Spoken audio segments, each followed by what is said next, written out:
Hey guys, tonight we begin with something a little unsettling. A creeping fear that's probably crossed your mind at least once while lying in the dark. You know the one. That myth we've all heard, whispered at sleepovers, shared in school hallways, and passed around the internet like an urban legend that refuses to die. The claim that you swallow 8 spiders a year in your sleep. 8. Just casually wandering into your open mouth while you're dreaming about literally anything else. So before you get comfortable, take a moment to like the video and subscribe, but only if you genuinely enjoy what I do here. And let me know in the comments where you're tuning in from and what time it is for you. It's always fascinating to see who's joining us from around the world. While you're at it, tell me this. Have you ever woken up wondering if something crawled on you in the night? Or checked your bedroom ceiling before turning off the lights? You're not alone. Now, dim the lights, maybe turn on a fan for that soft background hum, and let's ease into tonight's journey together. Here's the thing. This spider myth has been around for decades. It's been repeated so many times that even rational, educated people pause and wonder if there's some truth to it. Your doctor has probably heard it. Your teacher mentioned it once. That friend who's terrified of spiders definitely believes it. The number 8 feels weirdly specific, doesn't it? Not 5, not 10, but 8. Specific enough to sound like it came from an actual study, from scientists in lab coats observing sleeping subjects and tallying arachnid encounters with little clicker counters. But tonight, we're going to trace this story back to its source, explore why we believe it, examine what spiders actually do at night, and uncover what this whole bizarre tale reveals about human psychology, sleep, and the way misinformation spreads in the modern world. We'll dig into spider biology, the science of sleep, the defenses your body maintains even when you're unconscious, and why your bedroom is both safer and stranger than you ever realized. Spoiler alert, you're not swallowing spiders. But the real story? It's somehow even more interesting than the myth itself, because this tale didn't start with spiders at all. It started with a journalist, a magazine article, and a social experiment that spiraled completely out of control. It's a story about how we process information, what we choose to believe, and why disgust is one of the most powerful forces in human memory. So let's begin where all good investigations start, with the question itself and the surprising place it came from. A place that makes the whole thing even more ironic than you'd expect. Let's start with the myth itself, in all its specific, unsettling glory. The claim goes like this. The average person swallows 8 spiders per year while sleeping. Not 7, not 9, but 8. It's been presented as scientific fact, shared at parties, mentioned in classrooms, and whispered before bedtime by older siblings who enjoy watching younger ones squirm. The number 8 sits there like a tiny anchor of credibility, specific enough to feel researched, round enough to feel memorable. This myth gained serious traction in the 1990s, right when the internet was transitioning from a niche tool for academics and tech enthusiasts into something approaching mainstream culture. Email chains were the social media of the era, forwarded messages bouncing from inbox to inbox with subject lines like "fascinating facts you never knew" or "amazing truths about the human body." These emails were digital folklore, passed along with the same energy as ghost stories around a campfire, except now they had the veneer of authority because they arrived in your computer. The spider fact appeared in these lists alongside other questionable claims. You know the type. Humans only use 10% of their brains. You lose most of your body heat through your head. Touching a baby bird will make its mother abandon it. Some of these had kernels of misunderstood truth, others were completely fabricated, but they all shared one thing in common. They sounded plausible enough to repeat, and repeat people did. By the time the early 2000s rolled around, the spider myth had achieved something close to cultural saturation. It appeared on websites, in magazine sidebars, in those spiral-bound trivia books you'd find at bookstore checkout counters. TV shows referenced it casually. Teachers mentioned it during biology units on arachnids. It became one of those facts that everyone just seemed to know, absorbed through cultural osmosis rather than any actual learning process. But why 8? That's the detail that makes this whole thing work. If the claim were, you swallow some spiders occasionally while sleeping, it would lack punch. It's too vague, too easy to dismiss. But 8? 8 implies measurement. It suggests someone conducted a study, collected data, calculated an average. 8 feels like it came from somewhere official, like it was published in a peer-reviewed journal by scientists who spent years monitoring sleepers in controlled environments. The specificity bias is a well-documented psychological phenomenon. When information includes precise numbers, specific details, or seemingly random data points, our brains interpret it as more credible. A witness who says the car was going fast is less convincing than one who says the car was going 47 miles per hour. The second version feels observed, measured, real. Even if both witnesses are equally unreliable, the specific number creates an illusion of accuracy. This myth also taps into something deeper than just numerical credibility. It exploits disgust, one of our most primal and powerful emotions. Disgust evolved as a protection mechanism, a way to avoid contamination, disease, and things that might harm us if ingested. It's visceral, immediate, and extremely sticky in memory. You can forget 100 boring facts you learned in school, but you'll remember the gross ones forever. That's not a character flaw. That's your brain doing exactly what it evolved to do. Prioritize information related to bodily safety and contamination. Spiders trigger disgust in many people even when they're just sitting on a wall across the room. They have too many legs, they move unpredictably, their bodies are segmented in ways that look alien to us. Now, imagine one in your mouth, crawling past your teeth, over your tongue, down your throat while you're completely unaware and defenseless.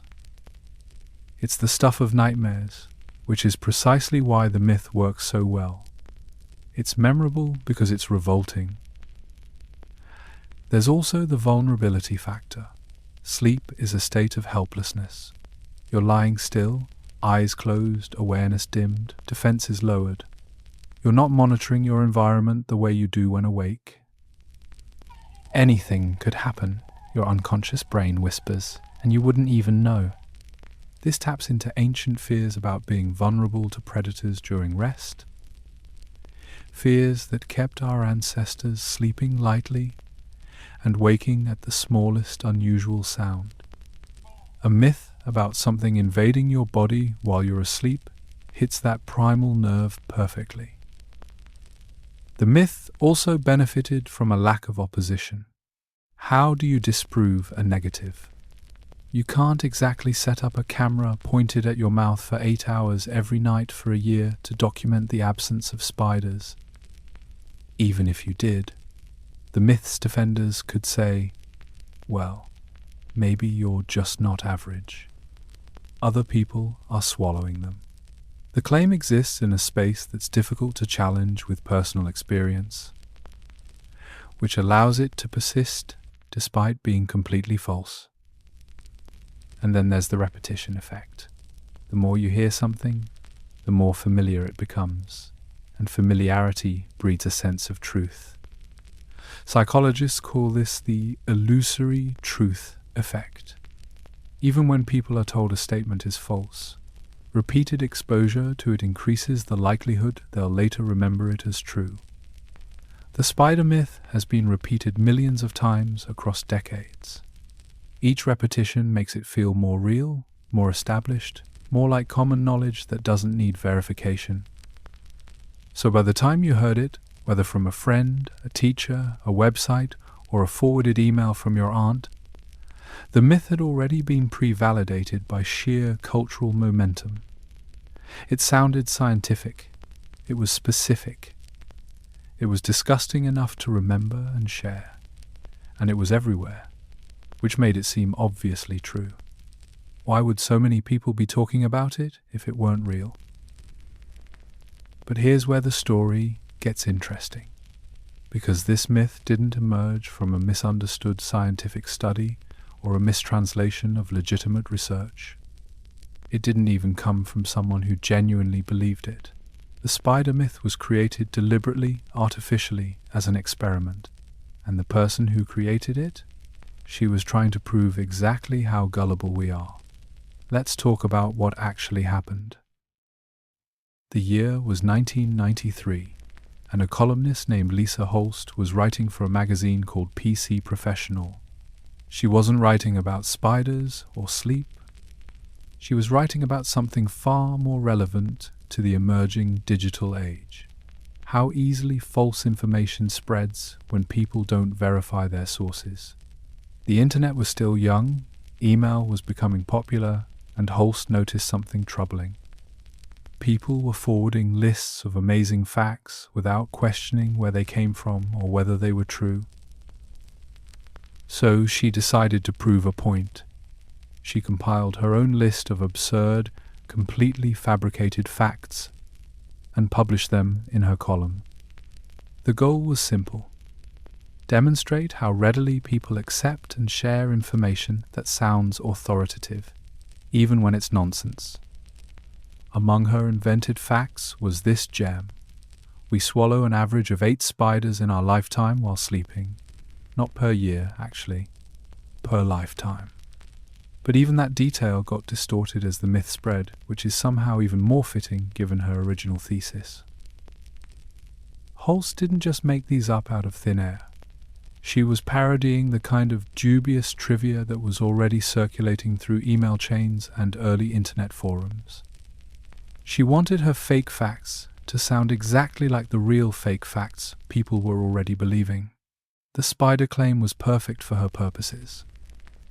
It was specific enough to sound researched, disgusting enough to be memorable, and impossible to easily verify or disprove. It was the ideal piece of misinformation, designed to spread. Here's the beautiful, terrible irony. Her experiment worked too well. The very article meant to demonstrate how easily false information spreads became the source of one of the internet's most persistent myths. People read her list, didn't recognize it as satire or social commentary, and started sharing the spider fact as if it were legitimate scientific information. The cautionary tale about gullibility became the most successful example of the phenomenon it was warning against. This happened because of the cultural moment we were living through in the mid-1990s. The internet was transitioning from a text-based academic tool to a more accessible platform for everyday users. America Online was mailing millions of free trial CDs. People were getting their first email addresses. Suddenly, information could travel faster and farther than ever before in human history. But the social mechanisms for verifying information hadn't caught up with the technology for spreading it. Before the internet, if someone told you an interesting fact, you might look it up in an encyclopedia if you were curious enough. But that required effort, finding the right volume, flipping through pages, hoping the topic was covered. Most people didn't bother for casual trivia. They either believed it or didn't, based on gut feeling and the trustworthiness of the source. But now facts were arriving in your inbox from friends, family, and colleagues. If your trusted aunt forwarded you a list of amazing facts, why would you doubt them? The early internet also lacked the fact-checking infrastructure we have today. There was no Snopes yet, no Wikipedia, no easy way to quickly verify random claims. Search engines existed but were primitive. If you wanted to fact-check the spider myth in 1994, you'd need to dig through library databases or contact an entomologist directly for a piece of trivia. Nobody was doing that. So false information flowed freely, unimpeded by verification, carried along by the novelty and speed of email forwarding. There's also something to be said about the nature of Holst's article itself. It appeared in PC Professional, a magazine about computers and technology, not biology or sleep science. Readers weren't expecting to encounter parody or social commentary in what looked like a straightforward column. The context didn't signal satire, and once the spider fact was extracted from its original article and copied into forwarded emails, all context disappeared entirely. It became just another item on just another list, its origins completely obscured. This is how most misinformation spreads. Through decontextualization. A joke gets repeated seriously. A hypothetical scenario gets shared as fact. A satirical article gets summarized without the satire. The spider myth started as a deliberate fabrication with clear authorial intent, but within months of publication, it had been stripped of that intent and was circulating as genuine information. Lisa Holst had created a monster, and the monster was remarkably good at reproducing. What makes this even more fascinating is that Holst's original point was completely validated by what happened. She argued that people don't verify sources before sharing information. And what happened? People shared her fake spider fact without verifying the source. She argued that specific, memorable falsehoods spread faster than boring truths. And what happened? Her fake fact became more widely known than the true information it was meant to expose. She proved her thesis so effectively that she became a victim of her own demonstration. The spider myth also benefited from what researchers call social proof. When you see information repeated by multiple people in multiple contexts, your brain interprets that repetition as validation. If 10 different people mention the same fact, it must be true, right? But on the internet, those 10 people might all be copying from the same single source. The appearance of consensus is manufactured by the speed and reach of digital sharing, not by any actual verification process. By the late 1990s, the spider myth had escaped entirely from its origins. It appeared in books, on television shows, in classroom discussions. Each new mention added another layer of false credibility. Each repetition by a new source made it seem more established, more factual, more like common knowledge. The myth was no longer something someone made up. It had become something everyone just knew, and that's a very different kind of creature. Holst's article has since been referenced in discussions about media literacy, critical thinking, and the spread of misinformation. Ironically, it's now harder to find her original column than it is to find the myth she created. The fact has outlived its source. The lie has outpaced the truth, and millions of people still believe they're swallowing spiders, despite the fact that the person who started the rumor was explicitly trying to teach them not to believe things without checking. There's a lesson in this about human nature and information processing. We're pattern-seeking creatures who evolved to make quick decisions based on incomplete information. In the ancestral environment, if several tribe members warned you about danger, you didn't demand peer-reviewed studies. You believed them because survival required it.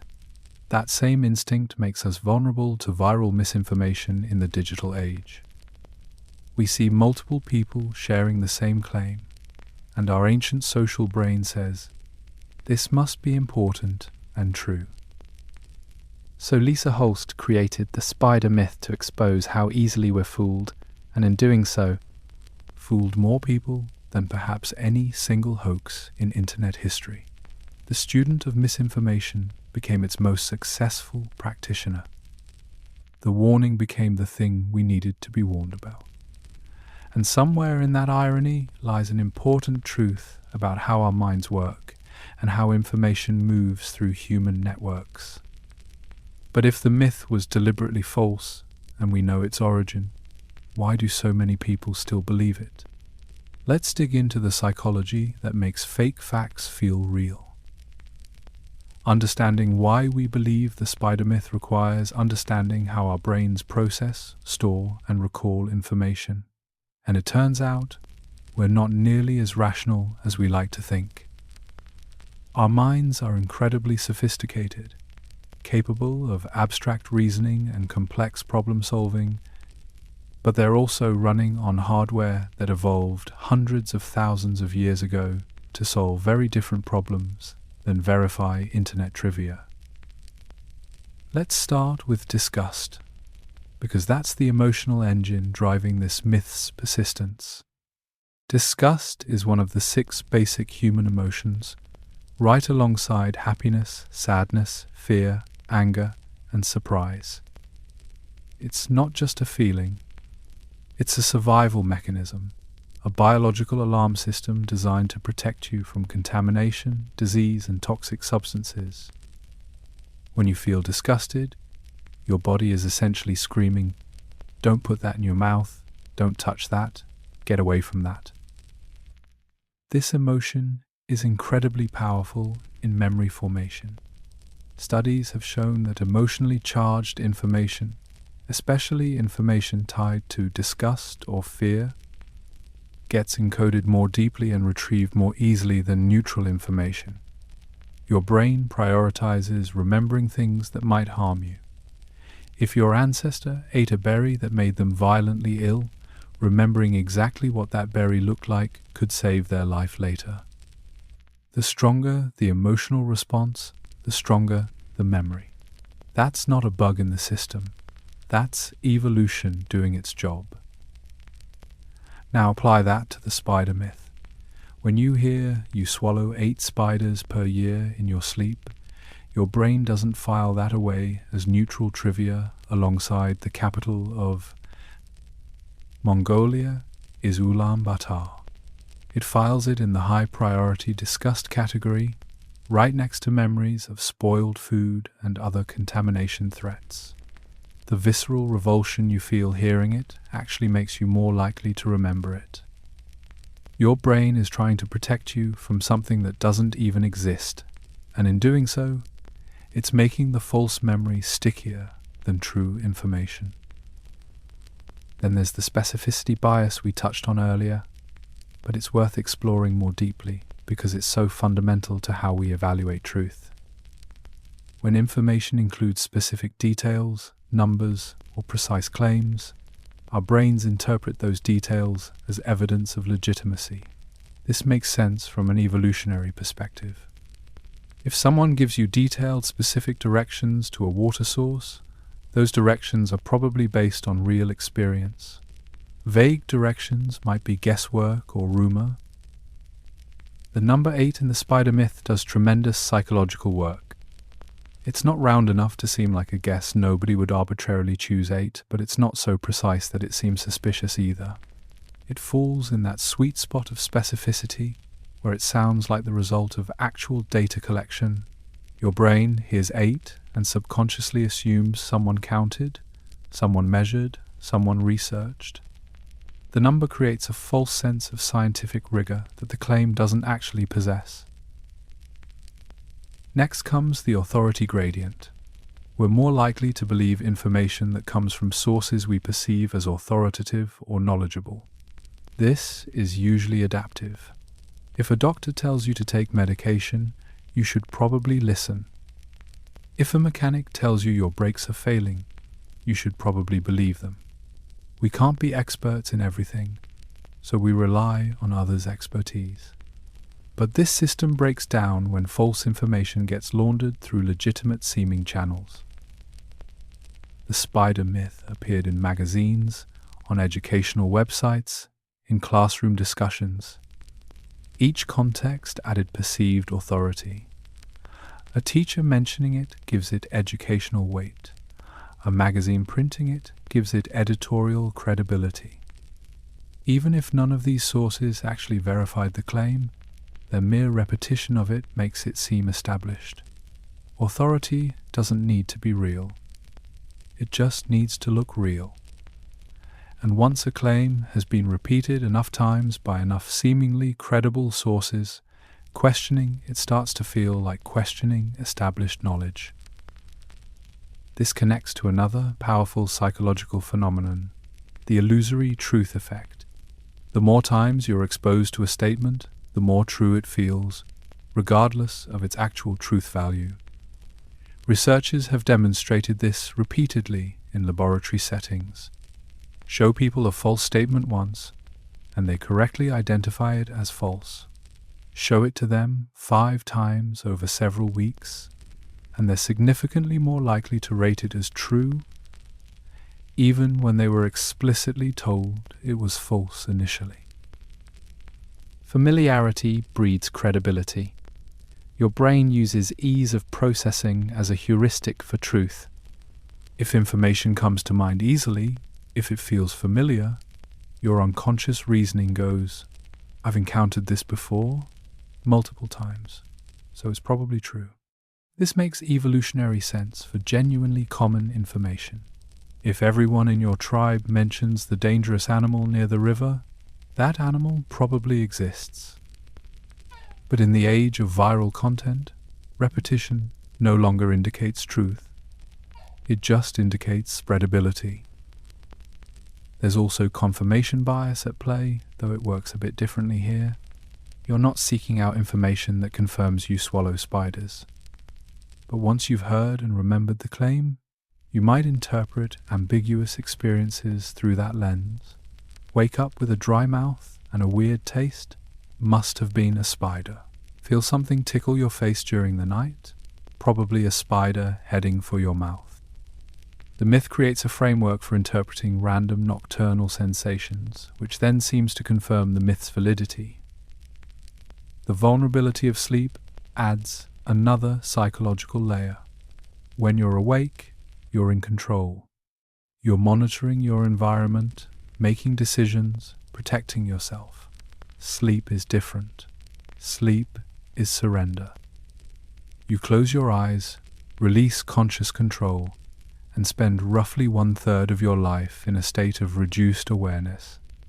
That's terrifying if you think about it too directly, which is why most of us don't. But it means we're psychologically primed to worry about what might happen while we're unconscious and defenseless.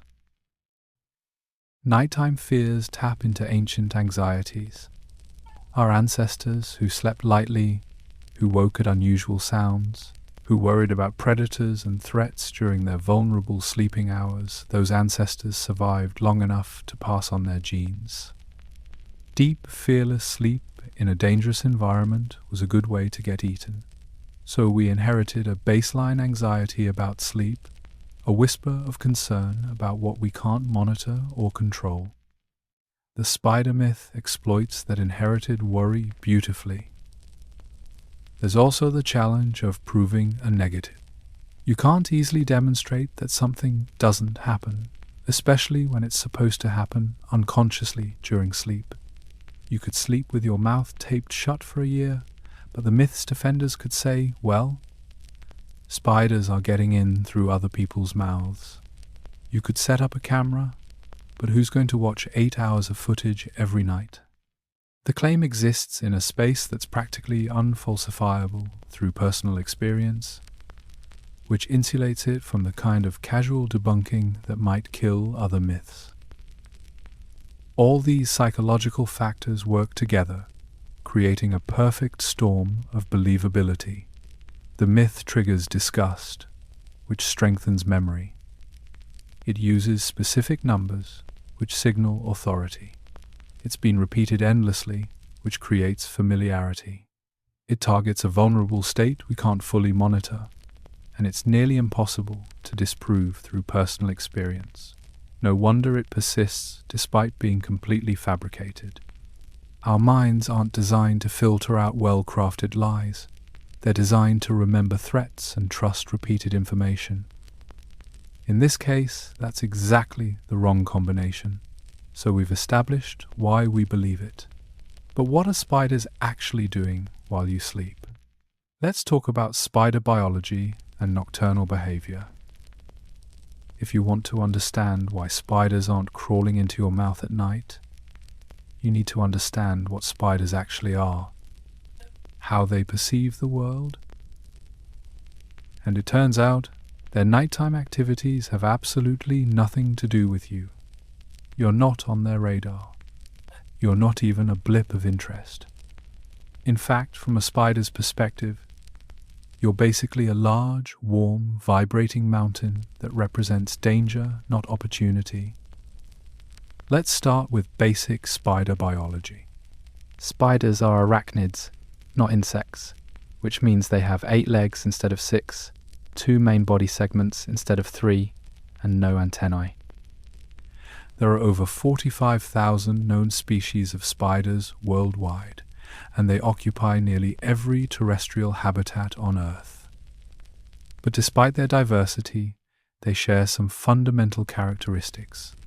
They're all predators, they're all carnivorous, and they all hunt prey that's significantly smaller than they are. Most spiders eat insects, flies, mosquitoes, moths, beetles, ants. Some larger species can take down small vertebrates like lizards or mice, but those are exceptions. The typical house spider you might encounter in your bedroom is hunting fruit flies, gnats, and other tiny invertebrates. Their entire sensory system, hunting strategy, and digestive anatomy is optimized for capturing and consuming small, mobile prey. You are none of those things. You're enormous, you're not insect-shaped, and you're definitely not something they can subdue and eat. Here's where spider perception gets interesting. Spiders don't see the world the way you do. Most species have poor vision, especially house spiders. They have multiple eyes, usually 8, arranged in different patterns depending on species, but those eyes mostly detect motion and light levels rather than forming clear images. Some hunting spiders, like jumping spiders, have better vision and can recognize shapes and patterns. But web-building spiders, the kind you're most likely to encounter indoors, rely much more heavily on other senses. The primary sense spiders use to navigate their world is touch, specifically through vibrations. Their legs are covered in tiny hairs called trichobothria that detect air currents and vibrations with remarkable sensitivity. A spider can feel the vibration of a fly landing on its web from several feet away. It can distinguish between prey struggling in silk and wind blowing through the strands. This sensitivity is a superpower for hunting small insects. But it's also a vulnerability when it comes to large animals like humans. When you're sleeping, you're not lying perfectly still. You're breathing, which creates rhythmic movement in your chest and subtle air currents around your face. Your heart is beating, sending pulses through your circulatory system that create tiny vibrations throughout your body. You're probably shifting position multiple times throughout the night, even if you don't remember it. All of this registers to a spider as massive, potentially threatening movement. You're like a sleeping giant to them, and giants are dangerous even when they're not actively trying to be. Spiders also sense carbon dioxide. They can detect the CO2 gradient that forms around breathing animals. This helps them locate prey and avoid predators. And here's the key part. You exhale carbon dioxide constantly while sleeping, creating a cloud of it around your face. To a spider, That CO2 plume is a massive warning sign. It signals the presence of something large, alive, and actively respiring. That's not an attractant, that's a deterrent. Spiders evolved to avoid large breathing animals because large breathing animals crush spiders, eat spiders, or otherwise represent significant danger. Temperature plays a role too. You're a warm-blooded mammal maintaining a core body temperature around 98.6 degrees Fahrenheit. Your skin radiates heat, especially your face, which tends to be uncovered during sleep. Spiders can detect temperature gradients, and warmth usually signals a large animal rather than the cold-blooded insects they hunt. Some spiders are attracted to warmth when seeking shelter during cold weather, which is why you might find them near heating vents or in warm corners. But they're seeking ambient warmth, not direct contact with a heat source that's also breathing and moving. Now, let's talk about what spiders are actually doing at night. Many spider species are nocturnal, meaning they're most active after dark. But their nighttime activities are focused entirely on hunting and web maintenance, not exploration of random surfaces. Web-building spiders spend their nights sitting on or near their webs, waiting for vibrations that signal trapped prey. When something gets caught, they quickly move to wrap it in silk, bite it to inject venom, and either eat it immediately or store it for later. This is their entire evening agenda. Sit, wait, respond to web vibrations, eat, repeat. Hunting spiders that don't build webs, like wolf spiders or jumping spiders, are actively prowling during their active periods. But they're prowling for insects along walls, in corners, under furniture, and in other areas where small prey congregates. They're not randomly wandering across open expanses of space. They follow scent trails, visual cues, and vibration patterns that lead them to areas with high insect activity. Your bed, with its massive breathing occupant, is the opposite of a promising hunting ground. There's also the question of spider habitat preference. Most house spiders prefer undisturbed areas, corners where walls meet ceilings, spaces behind furniture, basements, closets, and other locations where they won't encounter regular disruption. They're looking for spots where they can build webs that won't be destroyed by daily human activity. Your bedroom might contain spiders, but they're probably in the corners, not traversing the open space of your bed. And they're certainly not approaching your face, which represents maximum danger and zero potential reward.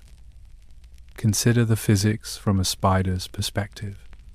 Your face is elevated on a pillow, which means a spider would need to climb up the side of your bed, across your sheets or blanket, up your body or pillow, and then specifically onto your face. This is an enormous journey for a creature that's typically less than half an inch in body length.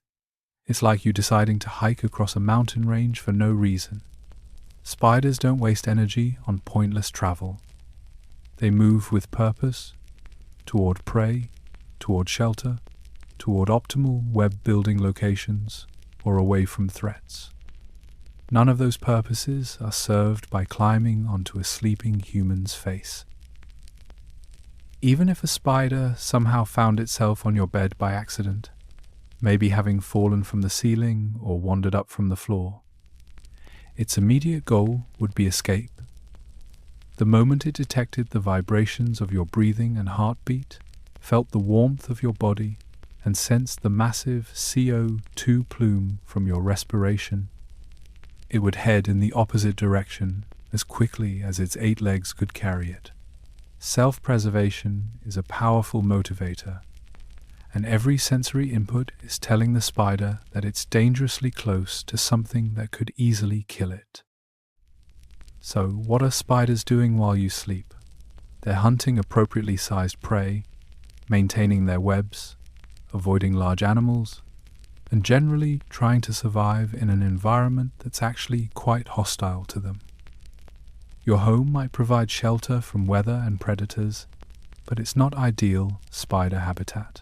It's too dry, too clean, and too frequently disturbed by enormous bipedal creatures who occasionally vacuum up web structures and sometimes intentionally kill any spider they encounter. Spiders are making the best of a challenging situation, and part of making the best of it is staying far away from you. But if spiders are already in our homes, living alongside us in corners and closets, why are they there at all? What attracts them indoors, and what are they really after? Spiders don't move into your home because they like you or because they're seeking out sleeping humans to crawl on. They move in for the same reason most uninvited house guests arrive. Your home offers resources they need. Specifically, it offers food, shelter, and relatively stable environmental conditions. In other words, your house is a spider habitat. You just happen to live there too. Let's start with the most common house spider species you're likely to encounter. In North America and Europe, these typically include cellar spiders, cobweb spiders, and occasionally jumping spiders or wolf spiders. Each has slightly different preferences, but they share some common needs. They all require moisture, temperature regulation, and most importantly, food. And your home provides all three, often more reliably than the outdoors. Cellar spiders, sometimes called daddy longlegs spiders, though they're not the same as harvestmen, prefer damp, dark environments. They're the ones you often find in basements, bathrooms, and under sinks. They build messy, irregular webs in corners and wait for small insects to blunder into them. They're harmless to humans, incapable of biting through skin even if they wanted to, which they don't. Their entire existence revolves around catching gnats, mosquitoes, and other tiny flying insects that breed in moist environments. Cobweb spiders, including the common house spider, build three-dimensional tangled webs in undisturbed corners, usually where walls meet ceilings or in closets you don't open frequently. These webs look messy to us, but they're actually sophisticated traps designed to catch crawling and flying insects from multiple angles. The spider sits at the center or in a nearby retreat, feeling for vibrations that indicate a catch. When prey arrives, dinner is served. When prey doesn't arrive, the spider waits. Patience is their primary survival strategy. So what attracts spiders indoors? The answer is other bugs. Spiders are following their food supply. If you have spiders in your house, it's because you have insects in your house. Fruit flies breeding in your drain, moths living in your pantry, silverfish hiding in your bathroom, ants trailing through your kitchen. These are what spiders are after. The spiders aren't the problem. They're responding to a problem you might not even know you have. In a very real sense, spiders are unpaid pest control professionals living rent-free in your walls. Think of it this way. Spiders are predators, which means they occupy a higher level in the food chain. Predators only thrive where prey populations are sufficient. If you see spiders, it means there's enough insect activity in your home to support them. This might sound alarming, but it's actually normal. Every human dwelling, no matter how clean, has some level of insect presence. Tiny flies breed in drains, moths emerge from dry goods, beetles wander in from outside. Your home is an ecosystem, just a small one, and spiders are part of that ecological balance. The environmental conditions inside your home also matter. Most homes maintain relatively stable temperatures year-round, somewhere between 65 and 75 degrees Fahrenheit. Outside, temperatures fluctuate wildly between day and night, between seasons, For a cold-blooded creature like a spider, whose body temperature matches its environment, your climate-controlled home is paradise. It's warm in winter, cool in summer, and consistently comfortable. Why would they leave? Moisture is another factor. Spiders need water, though they get most of it from their prey, but they also lose moisture through their exoskeletons and need to avoid complete desiccation. Basements, bathrooms, kitchens, and laundry rooms provide higher humidity levels than many outdoor environments, especially during dry seasons. A spider living in your basement has access to consistent moisture levels that would be hard to find outside, particularly during hot, dry summers or freezing winters. Shelter is the third key resource. Outside, spiders face predators, birds, lizards, wasps, other spiders, and various parasites. They face weather, rain that destroys webs, wind that tears silk apart, temperature extremes that threaten survival. Inside your home, these threats are minimized. There are fewer predators, no rain, no wind, and stable temperatures. Yes, there's the occasional human with a shoe or a vacuum cleaner, but compared to the constant dangers of outdoor life, your house is relatively safe. Spiders typically enter homes through small openings, cracks around windows and doors, gaps where utility lines enter the building, vents, chimneys, and other tiny access points. They're not breaking and entering.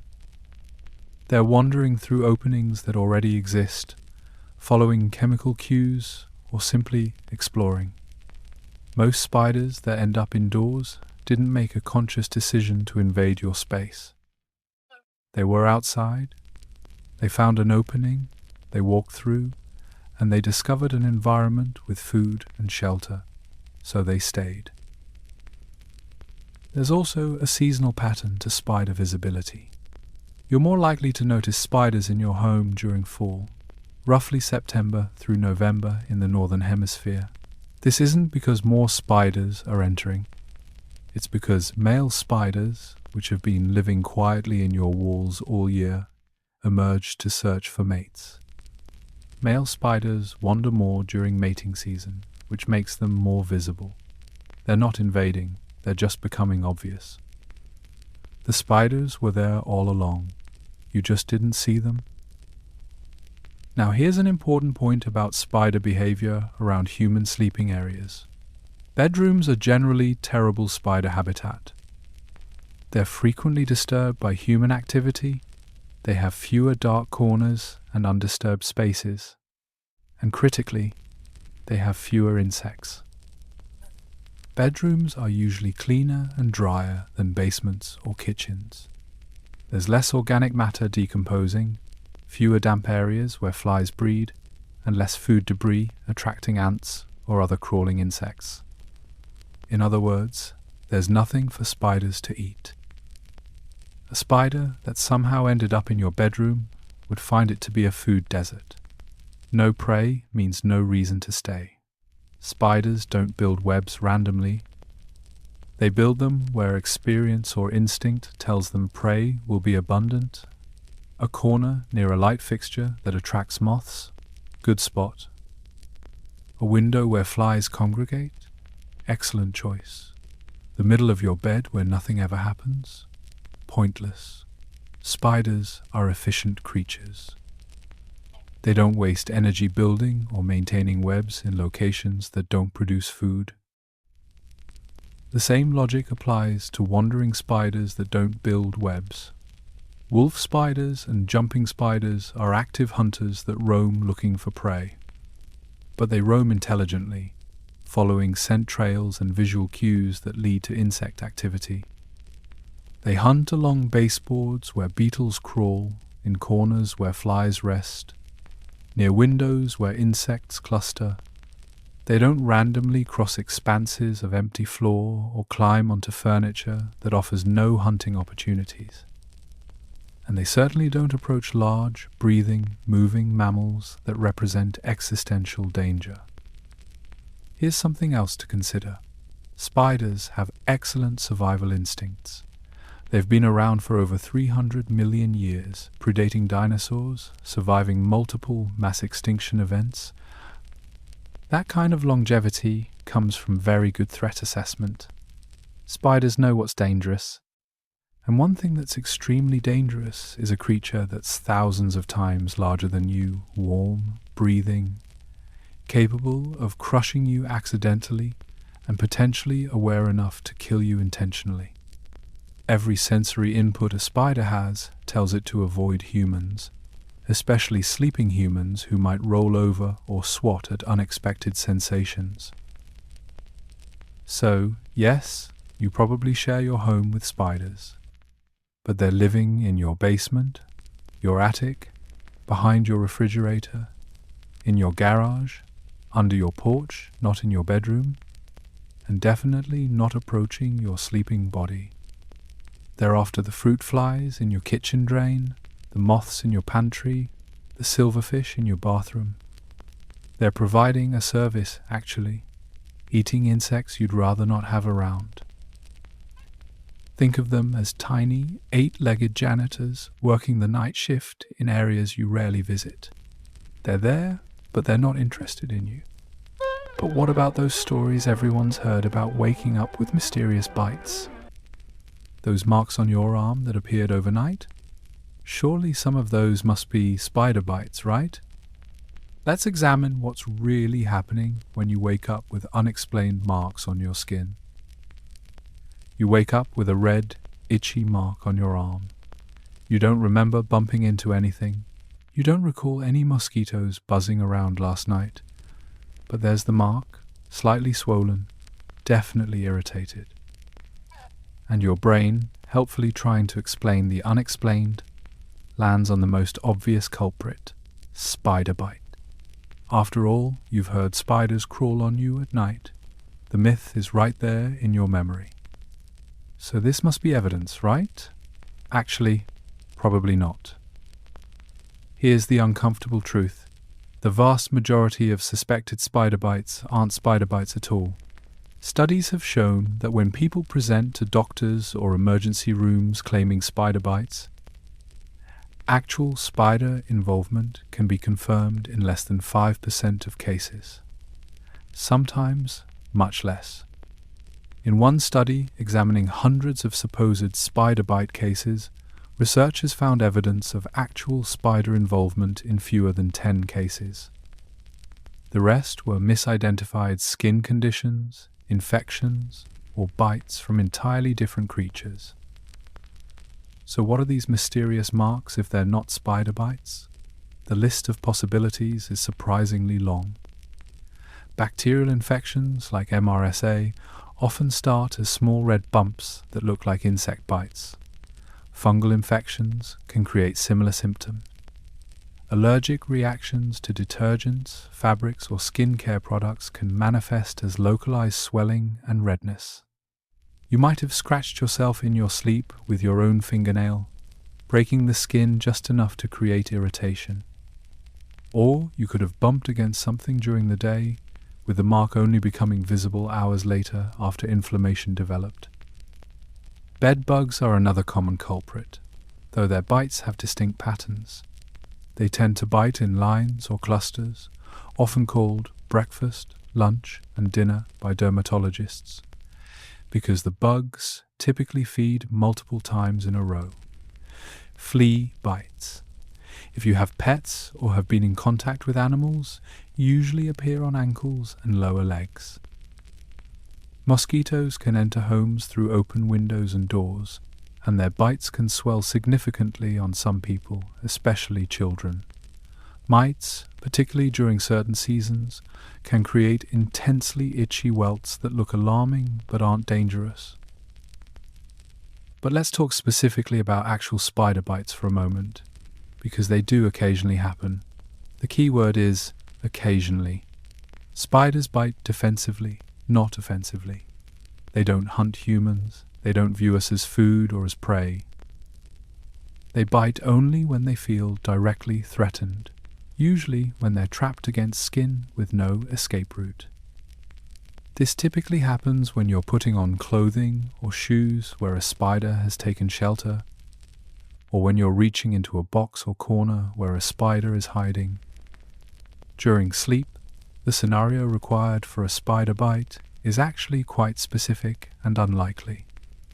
A spider would need to be on your body, which we've established is already improbable because spiders actively avoid large mammals.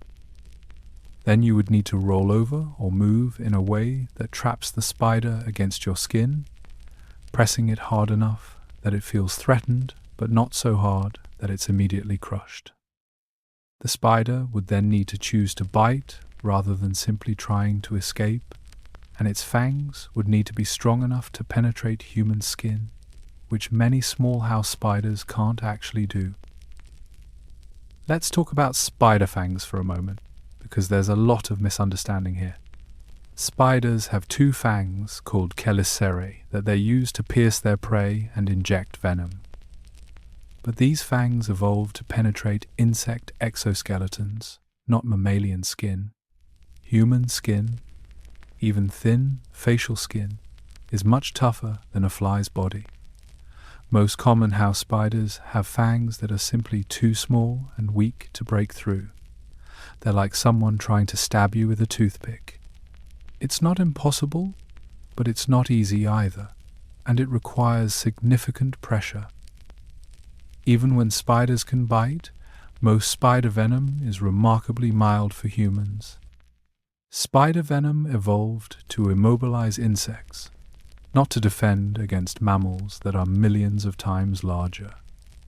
Most spider bites, when they do occur, produce symptoms no worse than a mosquito bite: localized redness, minor swelling, maybe some itching. The bite might be slightly painful for a few hours, then it fades. You probably wouldn't even notice it happened unless you watched it occur. Now, there are exceptions. In North America, two spider species can cause medically significant bites: the black widow and the brown recluse. Black widow venom is neurotoxic and can cause serious systemic symptoms including muscle cramps, pain, and in rare cases, more severe complications. Brown recluse venom is cytotoxic, meaning it destroys tissue and can occasionally lead to necrotic wounds that are slow to heal. These spiders deserve respect and caution. But here's the critical part. Even these dangerous species rarely bite humans, and they certainly don't seek out sleeping people. Black widows are shy, reclusive spiders that live in undisturbed areas like woodpiles, sheds, and garages. They build irregular webs in dark corners and flee from disturbance. Brown recluses, despite their fearsome reputation, are even more reclusive than their name suggests. They hide in closets, attics, and storage areas, and they're not aggressive. Most bites from these species happen when people accidentally trap them while moving stored items or putting on clothing. The odds of either of these spiders crawling onto your bed while you sleep, then deciding to bite you without provocation, are astronomically low. It would be like winning a very unfortunate lottery. Meanwhile, the odds of developing a skin infection, having an allergic reaction, or being bitten by an insect that actually does seek out sleeping humans, like bedbugs or mosquitoes, are vastly higher. Yet we blame spiders because the myth has primed us to see them as the default explanation for unexplained marks. This is confirmation bias in action again. You've heard that spiders crawl on you at night. You wake up with a mark. Your brain connects these two pieces of information, ignoring all the more likely explanations. And once you've decided it was a spider bite, you remember that conclusion.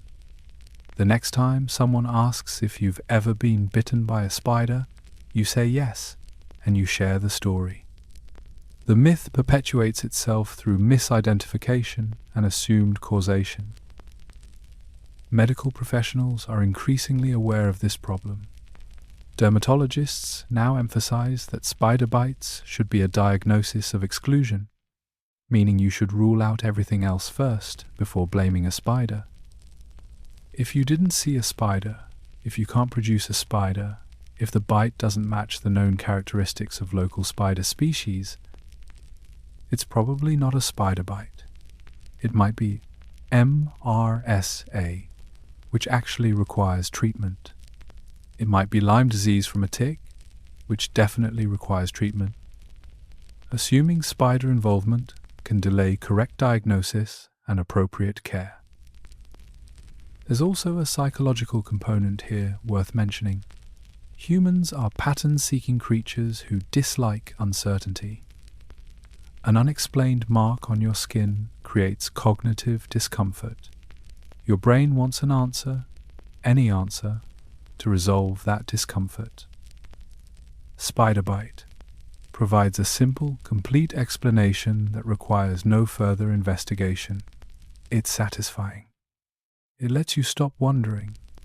The fact that it's probably wrong matters less than the fact that it feels right, and that feeling of rightness is what makes the myth so persistent. So when you wake up with an unexplained mark, resist the urge to immediately blame spiders. Consider more likely causes. Did you scratch yourself? Could it be a skin infection? Have you changed detergents or soaps recently? Are there mosquitoes in your room? Have you been in contact with plants that cause contact dermatitis? Is your pet bringing in fleas? These questions lead to more accurate answers and, if necessary, more appropriate treatment. Blaming spiders is easy and satisfying, but it's usually wrong, and it perpetuates a myth that makes you more anxious about sleep than you need to be. Speaking of sleep, let's shift our focus from what spiders aren't doing to what your body actually does during those vulnerable nighttime hours. Because the real story of sleep is far more fascinating than any spider myth. Sleep isn't a simple on-off switch where your brain shuts down and your body goes limp. It's an incredibly active, carefully orchestrated biological process involving multiple systems, distinct stages, and protective mechanisms that remain vigilant even when your conscious awareness fades. Understanding what actually happens during sleep makes it clear why the spider myth is not just wrong, but physiologically implausible. Your sleeping body is far more aware and protected than you realize. Let's start with sleep architecture, the structure of a normal night's rest. Sleep occurs in cycles, each lasting roughly 90 to 110 minutes. You typically experience 4 to 6 complete cycles per night, depending on how long you sleep. Each cycle progresses through distinct stages: light sleep, deep sleep, and REM sleep, which stands for rapid eye movement. Your brain and body do different things in each stage, and the protective reflexes that would prevent spider swallowing operate differently across these stages. Stage 1 is the transition from wakefulness to sleep, lasting only a few minutes. Your muscles begin to relax, your heart rate slows slightly, and your breathing becomes more regular. You're easily awakened during this stage. Any unusual sensation, sound, or change in your environment would likely pull you back to full consciousness. If a spider were crawling on your face during stage 1, you'd almost certainly feel it and wake up. Your sensory awareness is dimmed but not absent. Stage 2 is light sleep, comprising about 45 to 55% of your total sleep time. Your body temperature drops, your heart rate slows further, and your muscles relax more completely.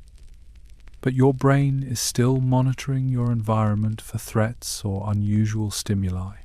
This is why you can sleep through familiar sounds like traffic or a fan, but you'll wake instantly to unfamiliar sounds like breaking glass or someone calling your name. Your brain is filtering sensory input, not ignoring it entirely. Stage 3 is deep sleep. also called slow wave sleep, because your brain produces large, slow delta waves during this period. This is the most restorative stage, when your body repairs tissues, builds bone and muscle, and strengthens your immune system. It's harder to wake someone from deep sleep, and if you do manage to wake them, they're usually groggy and disoriented for several minutes. Deep sleep comprises about 15 to 25% of your night, occurring more in the first half of sleep. Then there's REM sleep, the stage associated with vivid dreaming. Your brain becomes highly active, approaching waking levels of activity in some regions. Your eyes move rapidly beneath closed lids, hence the name. Your breathing becomes irregular, your heart rate increases, and interestingly, most of your skeletal muscles become temporarily paralyzed. This paralysis, called REM atonia, prevents you from acting out your dreams. It's a protective mechanism that keeps you from thrashing around or getting injured during intense dream sequences. Now, here's what's crucial for our spider discussion: your mouth position and breathing patterns during all these stages. Most people sleep with their mouths closed, breathing primarily through their nose. Nasal breathing is your body's default during sleep because it's more efficient and provides better air filtration. Your nasal passages warm, humidify, and filter incoming air before it reaches your lungs. Unless you have nasal congestion, a deviated septum, or sleep apnea, you're probably sleeping with your mouth closed most of the night. Even people who do sleep with their mouths open aren't creating an inviting entrance for spiders. Think about what an open mouth looks like from a spider's perspective. It's a warm, humid cave with strong air currents moving in and out, saturated with carbon dioxide, surrounded by a massive, vibrating creature. The breath alone would be a deterrent.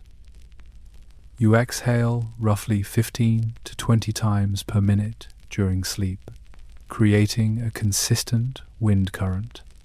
A spider approaching your mouth would feel that air movement long before reaching the opening, and every instinct would tell it to go elsewhere.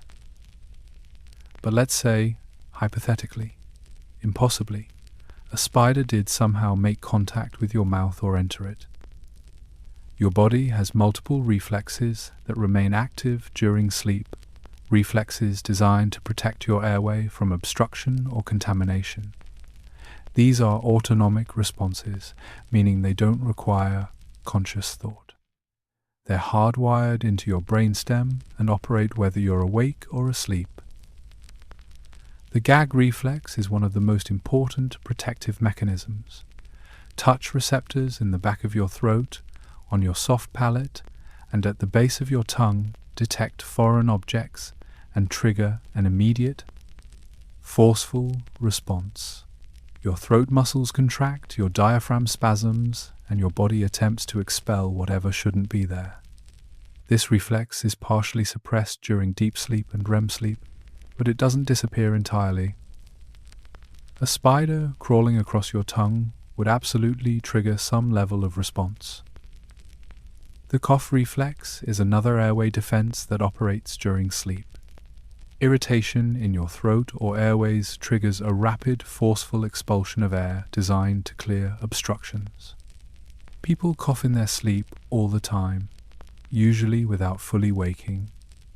Your brain detects the irritation, initiates the cough, and you might briefly surface to lighter sleep before descending again. A spider in your throat would definitely qualify as irritation worthy of a cough response. There's also the swallowing mechanism itself to consider. Swallowing is a complex, coordinated action involving multiple muscle groups and nerve pathways. You swallow saliva during sleep, yes, roughly once every few minutes, but this is an automatic process that your body controls with precision. The swallow reflex is triggered by saliva accumulation, and your throat muscles work in a specific sequence to move that liquid down your esophagus without allowing it into your airway. Swallowing a solid object, especially a struggling, moving spider, would require a completely different muscular pattern. It would need conscious coordination, or at least a much stronger reflexive trigger than simple saliva accumulation. And more importantly, a spider wouldn't just sit passively waiting to be swallowed. It would be moving, struggling, trying to escape. Those movements would trigger protective reflexes, gagging, coughing, or awakening. The scenario requires the spider to be simultaneously aggressive enough to enter your mouth and passive enough to be swallowed without triggering any defensive response. It's mechanically implausible. Your sleeping brain is also constantly monitoring your body's position and making micro adjustments. You shift position multiple times throughout the night, usually between sleep cycles or during brief arousals you won't remember. These position changes prevent pressure sores, improve circulation, and help maintain clear airways. They're not random. Your brain is assessing comfort, temperature, and airway patency, then making adjustments. This ongoing awareness means you're never as vulnerable as the spider myth suggests. There's also sleep inertia to consider, that groggy feeling when you first wake up. If something unusual happened during sleep, something that partially roused you without fully waking you, you might have a confused, fragmentary memory or no memory at all. This can create the illusion that you were completely unconscious and unprotected, when in reality, your brain was monitoring situations and responding appropriately throughout the night. You just don't have clear, conscious memories of those responses. Understanding sleep architecture reveals something important. You're not a passive body lying helpless in the dark. You're an active biological system cycling through precisely controlled stages, maintaining protective reflexes, monitoring your environment, and responding to threats even when conscious awareness is minimal. The idea that a spider could casually stroll into your mouth and be swallowed without triggering any response requires ignoring everything we know about sleep. Physiology. Your body is designed to protect your airways. It's good at that job. It doesn't take breaks just because you're unconscious. So if your body is this well protected, why would your mouth be such an uninviting place for a spider anyway? Let's explore the environment of the human mouth and why it's basically hostile territory for any arachnid. From a spider's perspective, your mouth isn't just unappealing. It's actively hostile, a dangerous environment that every sensory input warns against. To understand why, we need to think about what the human mouth actually is. A warm, humid, constantly moving space filled with chemical signals that scream large predator to any small creature with functioning survival instincts. Let's break down exactly why no spider would ever voluntarily enter this particular cave. Start with temperature. Your mouth maintains a temperature of around 98.6 degrees Fahrenheit, the same as your core body temperature. For a cold-blooded spider that relies on environmental temperature to regulate its metabolism, this is uncomfortably warm. Spiders prefer cooler environments, generally between 50 and 80 degrees, depending on species. Your mouth is like a sauna to them, and not the relaxing kind. It's the kind that signals danger, because in nature, concentrated warmth usually means you're very close to something large and alive. Humidity is another factor. Your mouth is extremely humid, with relative humidity approaching 100% thanks to saliva production and the moist mucous membranes lining your oral cavity.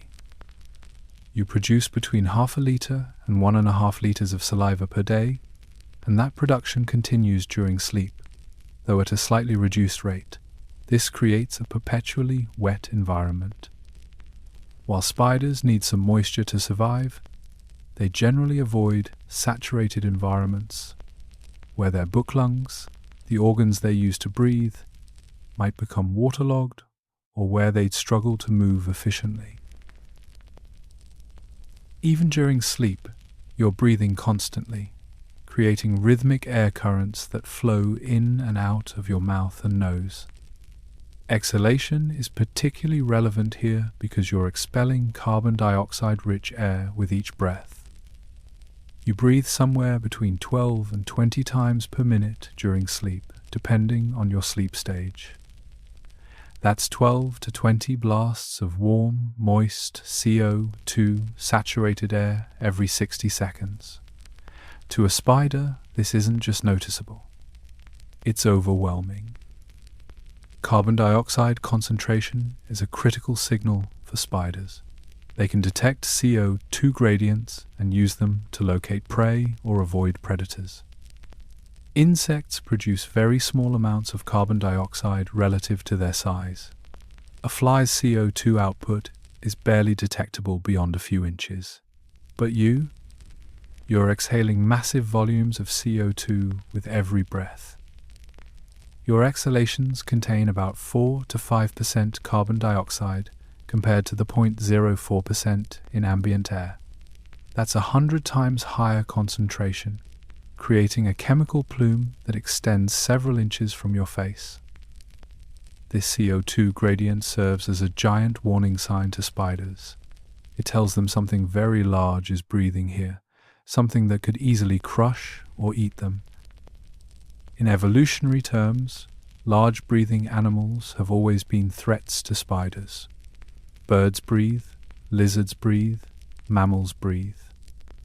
None of these creatures are friends to spiders. So spider nervous systems evolved to interpret high CO2 concentrations as danger signals. When a spider detects the kind of CO2 plume emanating from your sleeping face, its response is avoidance, not approach.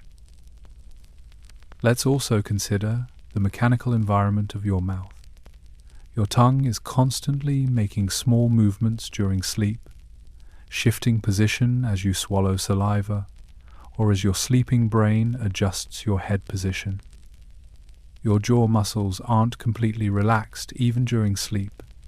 There's baseline muscle tone that keeps your mouth from hanging completely open. Your soft palate and uvula are positioned to prevent snoring or maintain proper airway positioning.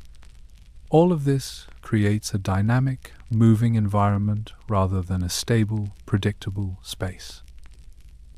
Spiders rely heavily on stable surfaces for navigation and hunting. They walk on walls, ceilings, and floors that don't move unexpectedly. They build webs on static structures that remain in place. A spider that ventured into your mouth would immediately encounter surfaces that shift and move without warning. The tongue alone would be like trying to walk across a waterbed during an earthquake. It's unstable, unpredictable, and deeply threatening to a creature that navigates primarily through touch and vibration detection. There's also the question of texture. Spiders navigate using tiny claws at the tips of their legs and specialized hairs that detect surface characteristics. Your tongue and the inside of your mouth are covered in mucous membranes that are slick, wet, and difficult to grip. Spiders can walk on smooth surfaces when they're dry glass, for instance by using van der Waals forces and microscopic setae on their feet, but wet, slippery surfaces are much more challenging. A spider in your mouth would struggle to maintain traction, another reason it would immediately try to escape. The chemical environment of saliva itself is worth considering. Your saliva contains enzymes like amylase that begin breaking down food, antimicrobial compounds that kill bacteria, and various proteins and electrolytes. It's a chemically complex fluid designed for digestion and oral health. For a spider, contact with saliva would be uncomfortable at best. At minimum, it would interfere with the chemical receptors spiders use to sense their environment. More significantly, it could potentially damage their exoskeleton or interfere with their ability to breathe through their book lungs. Sound and vibration are another aspect of the oral environment that would deter spiders. Your heartbeat creates vibrations throughout your body, including your jaw and skull. Each heartbeat sends a pulse of pressure through your tissues, and spiders are exquisitely sensitive to vibrations. Your heart beats around 60 to 100 times per minute during sleep, depending on your sleep stage and individual physiology. That's 60 to 100 vibration pulses every minute, creating a constant background of movement that signals the presence of a large, living creature. Your breathing also creates vibrations, not just air movement. The expansion and contraction of your lungs, the movement of your diaphragm, the subtle shifts in your rib cage, all of these create mechanical vibrations that travel through your body. A spider on or near your face would detect all of this vibrational noise. It would be like you trying to sleep next to a construction site. The sensory input would be overwhelming and would trigger every escape instinct the spider possesses. There's also a simple issue of scale to consider. Your mouth, from a spider's perspective, is enormous. A typical house spider has a body length of around 1/8 to 1/4 of an inch, not including legs. Your mouth opening, even if partially open during sleep, is roughly 1 to 2 inches across. That means your mouth is 8 to 16 times wider than the spider's body length. Imagine standing at the entrance to a cave that's 8 times your height. Now imagine that cave is hot, humid, windy, filled with strange chemicals, vibrating constantly, and obviously occupied by something huge and alive. Would you go in? Neither would a spider. From an evolutionary perspective, this all makes perfect sense. Spiders have been around for hundreds of millions of years. They've survived because they're good at assessing risk and avoiding danger. The sensory cues associated with a sleeping human warmth, humidity, CO2, vibration, unstable surfaces are all cues that evolution has taught spiders to interpret as threats. Any spider that ignored these warnings and ventured into predator mouths would have been quickly eliminated from the gene pool. The spiders alive today are descended from the cautious ones, the ones that stayed away from large breathing animals. So when you combine spider biology, human physiology, and basic physics, the idea of a spider entering your mouth becomes absurd. It's not just unlikely, it's contrary to everything we know about how spiders perceive and navigate their environment. Your mouth isn't a trap that catches wandering spiders. It's a repellent zone that drives them away before they even get close. But if the science is so clear, if the biology makes spider swallowing essentially impossible, why does this myth refuse to die? Let's explore how false information survives and spreads in the modern world. From a spider's perspective, your mouth isn't just unappealing. It's actively hostile, a dangerous environment that every sensory input warns against. To understand why, we need to think about what the human mouth actually is. A warm, humid, constantly moving space filled with chemical signals that scream large predator to any small creature with functioning survival instincts. Let's break down exactly why no spider would ever voluntarily enter this particular cave. Start with temperature. Your mouth maintains a temperature of around 98.6 degrees Fahrenheit, the same as your core body temperature. For a cold-blooded spider that relies on environmental temperature to regulate its metabolism, this is uncomfortably warm. Spiders prefer cooler environments, generally between 50 and 80 degrees depending on species.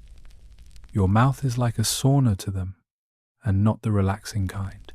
It's the kind that signals danger, because in nature, concentrated warmth usually means you're very close to something large and alive. Humidity is another factor. Your mouth is extremely humid, with relative humidity approaching 100% thanks to saliva production and the moist mucous membranes lining your oral cavity. You produce between 0.5 liter and 1.5 liters of saliva per day, and that production continues during sleep, though at a slightly reduced rate. This creates a perpetually wet environment.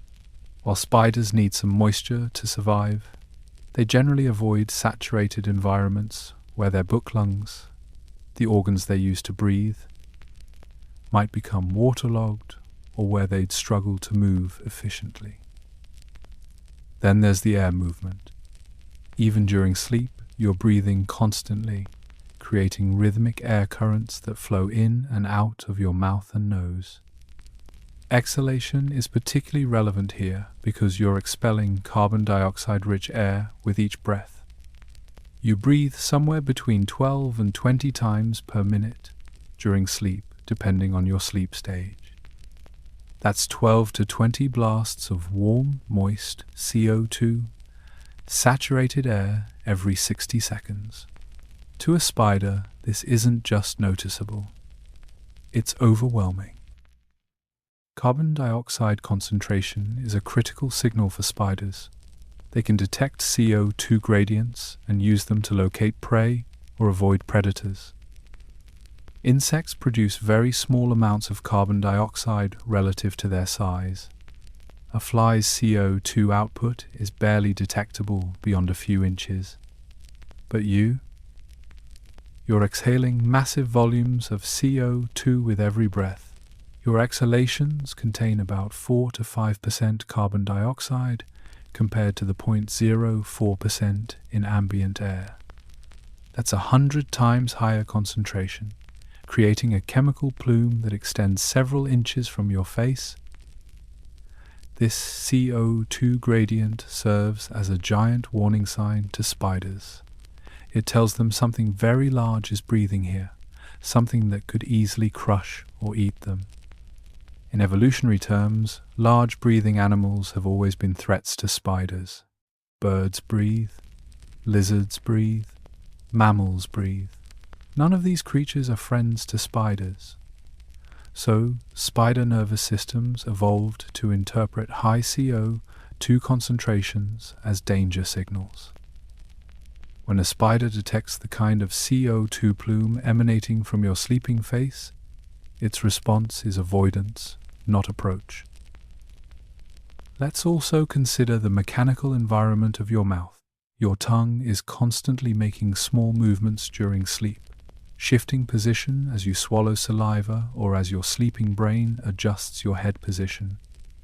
Your jaw muscles aren't completely relaxed, even during sleep. There's baseline muscle tone that keeps your mouth from hanging completely open. Your soft palate and uvula are positioned to prevent snoring or maintain proper airway positioning. All of this creates a dynamic, moving environment rather than a stable, predictable space. Spiders rely heavily on stable surfaces for navigation and hunting. They walk on walls, ceilings, and floors that don't move unexpectedly. They build webs on static structures that remain in place. A spider that ventured into your mouth would immediately encounter surfaces that shift and move without warning. The tongue alone would be like trying to walk across a waterbed during an earthquake. It's unstable, unpredictable, and deeply threatening to a creature that navigates primarily through touch and vibration detection. There's also the question of texture. Spiders navigate using tiny claws at the tips of their legs and specialized hairs that detect surface characteristics. Your tongue and the inside of your mouth are covered in mucous membranes that are slick, wet, and difficult to grip. Spiders can walk on smooth surfaces when they're dry glass, for instance, by using van der Waals forces and microscopic setae on their feet, but wet, slippery surfaces are much more challenging. A spider in your mouth would struggle to maintain traction, another reason it would immediately try to escape. The chemical environment of saliva itself is worth considering. Your saliva contains enzymes like amylase that begin breaking down food, antimicrobial compounds that kill bacteria, and various proteins and electrolytes. It's a chemically complex fluid designed for digestion and oral health. For a spider, contact with saliva would be uncomfortable at best. At minimum, it would interfere with the chemical receptors spiders use to sense their environment. More significantly, it could potentially damage their exoskeleton or interfere with their ability to breathe through their book lungs. Sound and vibration are another aspect of the oral environment that would deter spiders. Your heartbeat creates vibrations throughout your body, including your jaw and skull. Each heartbeat sends a pulse of pressure through your tissues, and spiders are exquisitely sensitive to vibrations. Your heart beats around 60 to 100 times per minute during sleep, depending on your sleep stage and individual physiology. That's 60 to 100 vibration pulses every minute, creating a constant background of movement that signals the presence of a large, living creature. Your breathing also creates vibrations, not just air movement. The expansion and contraction of your lungs, the movement of your diaphragm, the subtle shifts in your rib cage, all of these create mechanical vibrations that travel through your body. A spider on or near your face would detect all of this vibrational noise. It would be like you trying to sleep next to a construction site.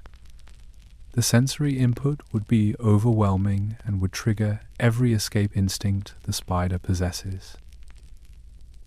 There's also a simple issue of scale to consider.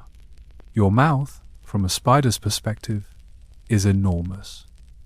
A typical house spider has a body length of around 1/8 to 1/4 of an inch, not including legs. Your mouth opening, even if partially open during sleep, is roughly 1 to 2 inches across. That means your mouth is 8 to 16 times wider than the spider's body length. Imagine standing at the entrance to a cave that's 8 times your height. Now, imagine that cave is hot, humid, windy, filled with strange chemicals, vibrating constantly, and obviously occupied by something huge and alive. Would you go in? Neither would a spider. From an evolutionary perspective, this all makes perfect sense. Spiders have been around for hundreds of millions of years. They've survived because they're good at assessing risk and avoiding danger. The sensory cues associated with a sleeping human: warmth, humidity, CO2, vibration, unstable surfaces are all cues that evolution has taught spiders to interpret as threats. Any spider that ignored these warnings and ventured into predator mouths would have been quickly eliminated from the gene pool. The spiders alive today are descended from the cautious ones, the ones that stayed away from large breathing animals. So when you combine spider biology, human physiology, and basic physics, the idea of a spider entering your mouth becomes absurd. It's not just unlikely. It's contrary to everything we know about how spiders perceive and navigate their environment. Your mouth isn't a trap that catches wandering spiders. It's a repellent zone that drives them away before they even get close. But if the science is so clear, if the biology makes spider swallowing essentially impossible, why does this myth refuse to die? Let's explore how false information survives and spreads in the modern world. We've established that the spider myth is false, we know where it came from, we understand why it's biologically impossible, and yet it persists. You could show someone all the evidence we've discussed, walk them through spider behavior and sleep physiology, cite scientific studies, and many would still harbor a little doubt, still wonder, just maybe, if there's something to it. This persistence isn't a failure of intelligence. It's a feature of how human minds process and preserve information in the digital age. Misinformation doesn't die just because it's been debunked. In fact, debunking often spreads the myth further, a phenomenon researchers call the continued influence effect. When you tell someone it's not true that you swallow 8 spiders in your sleep, what they hear and remember most strongly is swallow 8 spiders in your sleep. The negation, the not true part, is processed more weakly and fades faster from memory. You've essentially repeated the myth while trying to correct it, reinforcing the very neural pathways you wanted to weaken. This happens because of how memory works. Your brain doesn't store information like a computer, with clear labels marking true versus false. Instead, it stores associations, connections between concepts.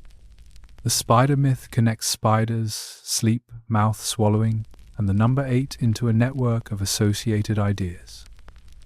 When you try to debunk it, you activate that entire network. You make people think about spiders and mouths and sleep, strengthening those connections even as you attempt to label them false. The emotional charge of disgust gets activated too, and as we've discussed, emotion makes memories stick. Social media has supercharged this problem. The internet is essentially a perfect environment for myth preservation and propagation. Before the internet, false information died natural deaths.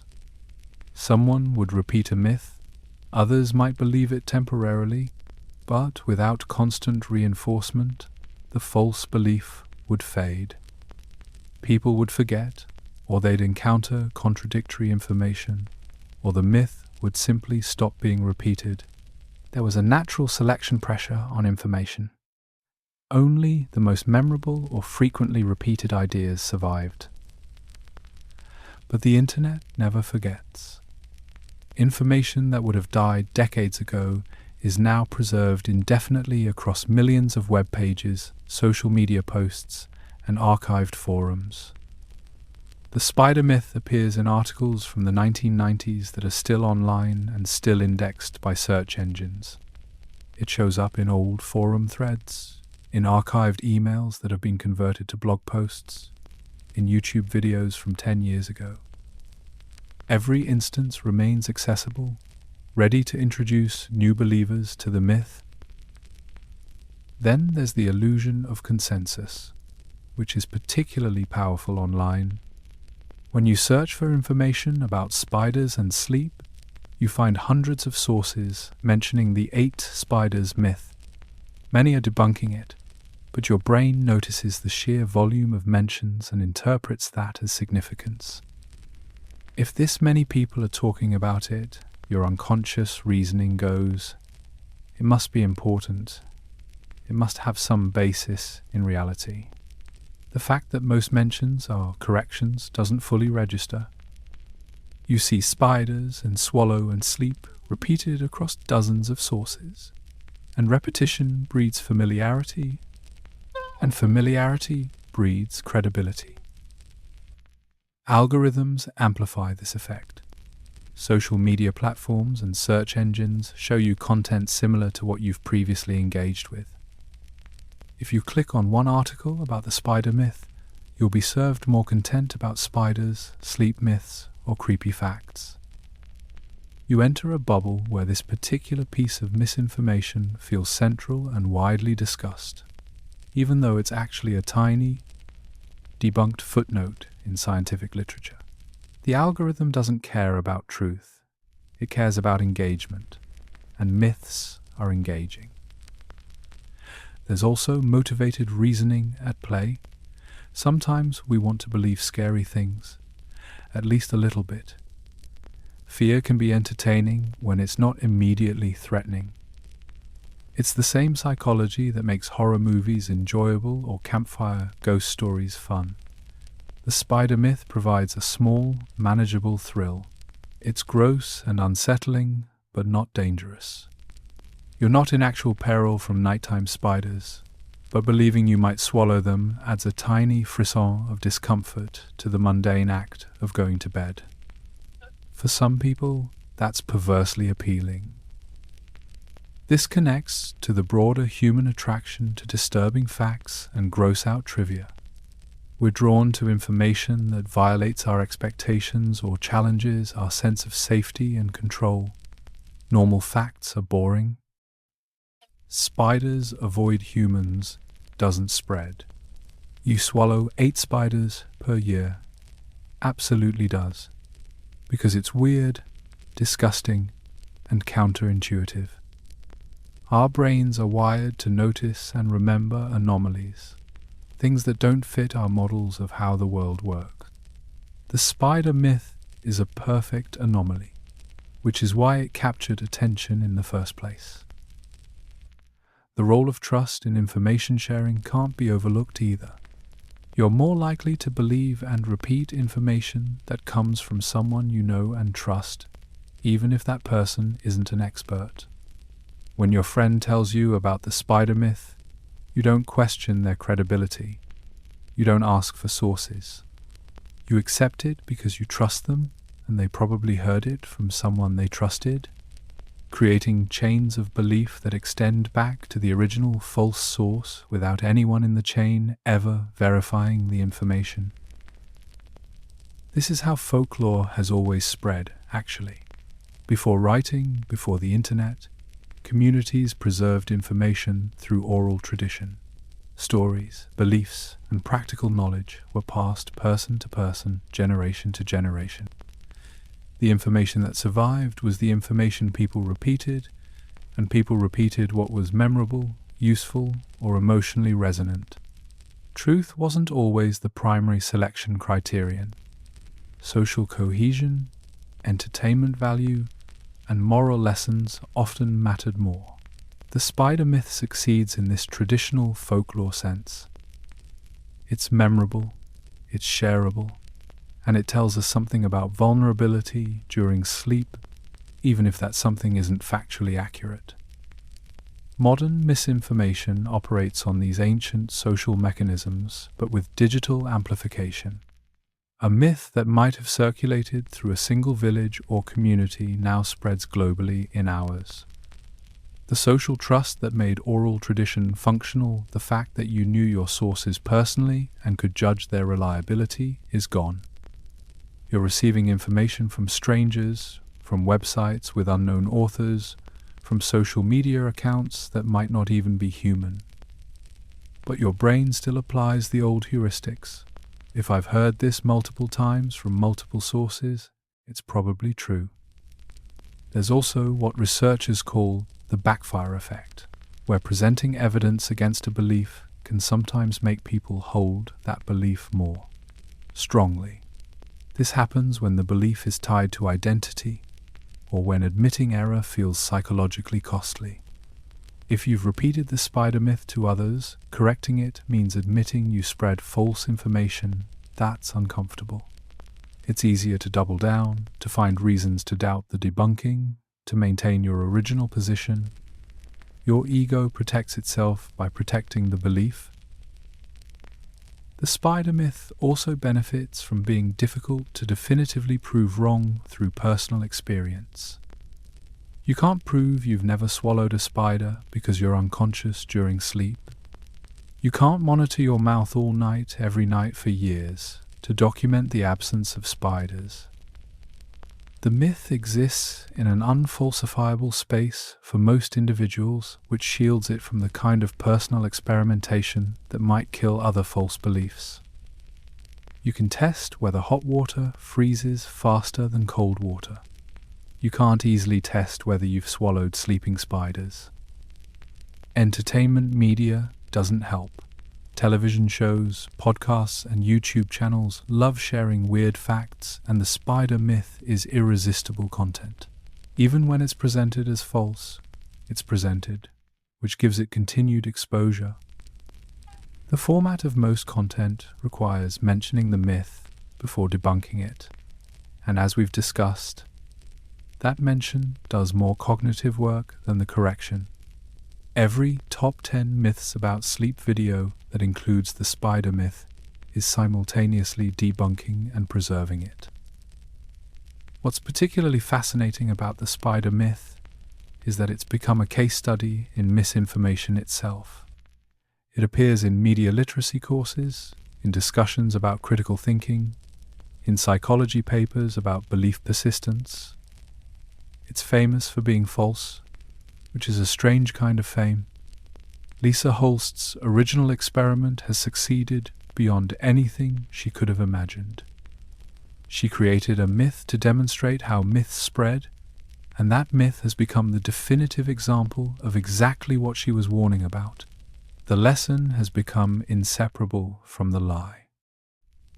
So the spider myth survives, because human psychology and digital technology create ideal conditions for myth preservation. We remember emotional information, we trust repeated claims, we're drawn to disgusting facts, we share before verifying, and the internet preserves everything indefinitely. Killing a myth in this environment isn't about presenting facts. It's about understanding and working with the psychological mechanisms that keep false beliefs alive. But the spider myth is just one example of the many misconceptions we hold about sleep. What else are we getting wrong about our nightly rest? The spider myth isn't alone.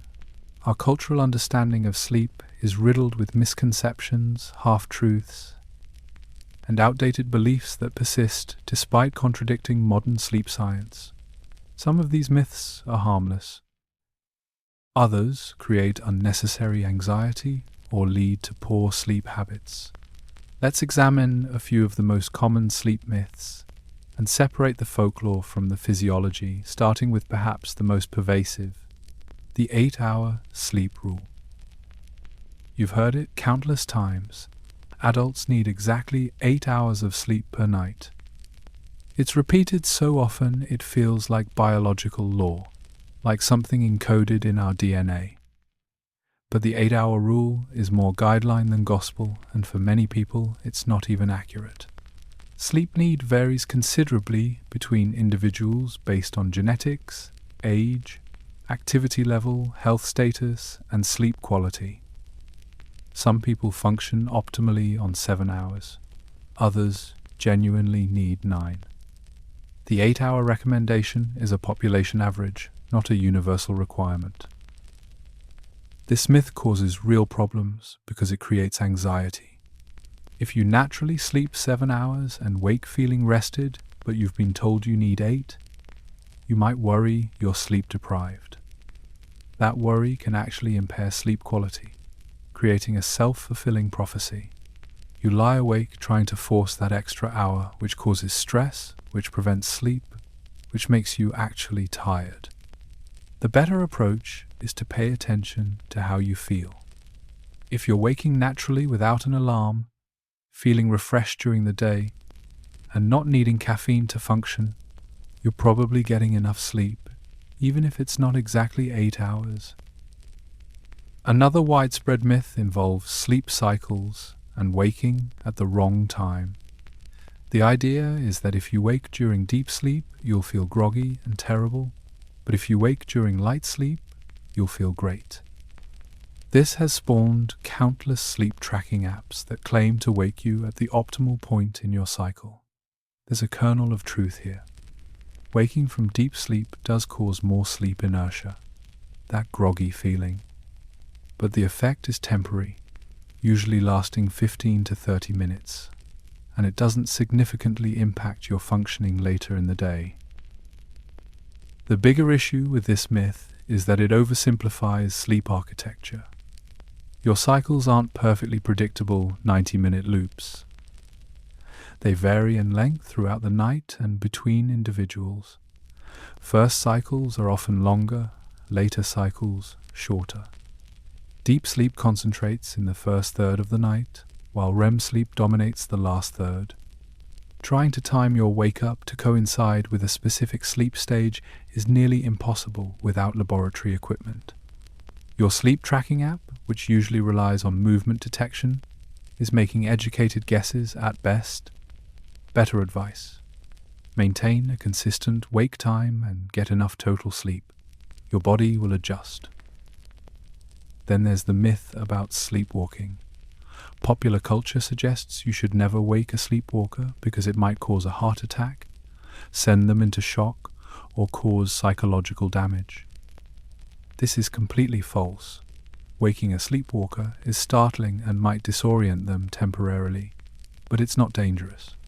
What's actually dangerous is letting them continue sleepwalking, because they might trip, fall downstairs, walk outside, or injure themselves while navigating with impaired awareness. If you encounter a sleepwalker, gently guide them back to bed. If that doesn't work, waking them is fine. They'll be confused, but they'll be safe.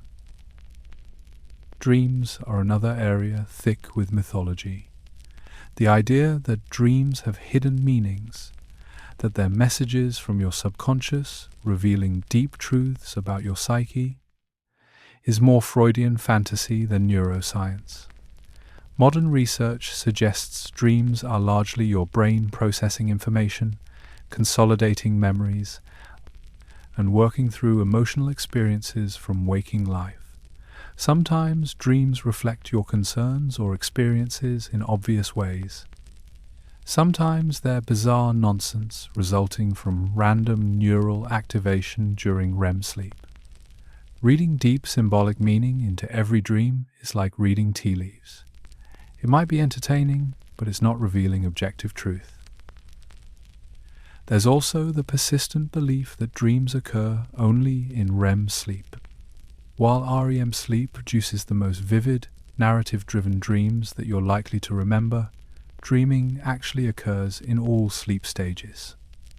Dreams during non-REM sleep tend to be more thought-like, less visual, and less emotionally intense. They're more like background mental activity than cinematic experiences, but they're still dreams. You're experiencing mental imagery and narratives throughout the night, not just during REM periods. The cheese before bed myth deserves mention because it's oddly specific and completely unfounded. The claim is that eating cheese before sleep causes nightmares. This myth likely arose because cheese can be difficult to digest, especially in large quantities, and digestive discomfort might disrupt sleep or make dreams more agitated. But cheese doesn't uniquely cause nightmares. Any heavy, hard-to-digest food eaten close to bedtime might impact sleep quality. The nightmare association with cheese specifically is folklore, possibly dating back centuries to times when cheese was one of the few protein-rich foods available for late-night eating. Alcohol and sleep is another area where myth and reality diverge. Many people believe alcohol helps them sleep. It does make you drowsy and can help you fall asleep faster initially, but alcohol disrupts sleep architecture throughout the night. It suppresses REM sleep, especially in the first half of the night, and causes more frequent awakenings in the second half as your body metabolizes it. You might spend more time in bed after drinking, but you're getting lower quality sleep. The sleep you do get is less restorative.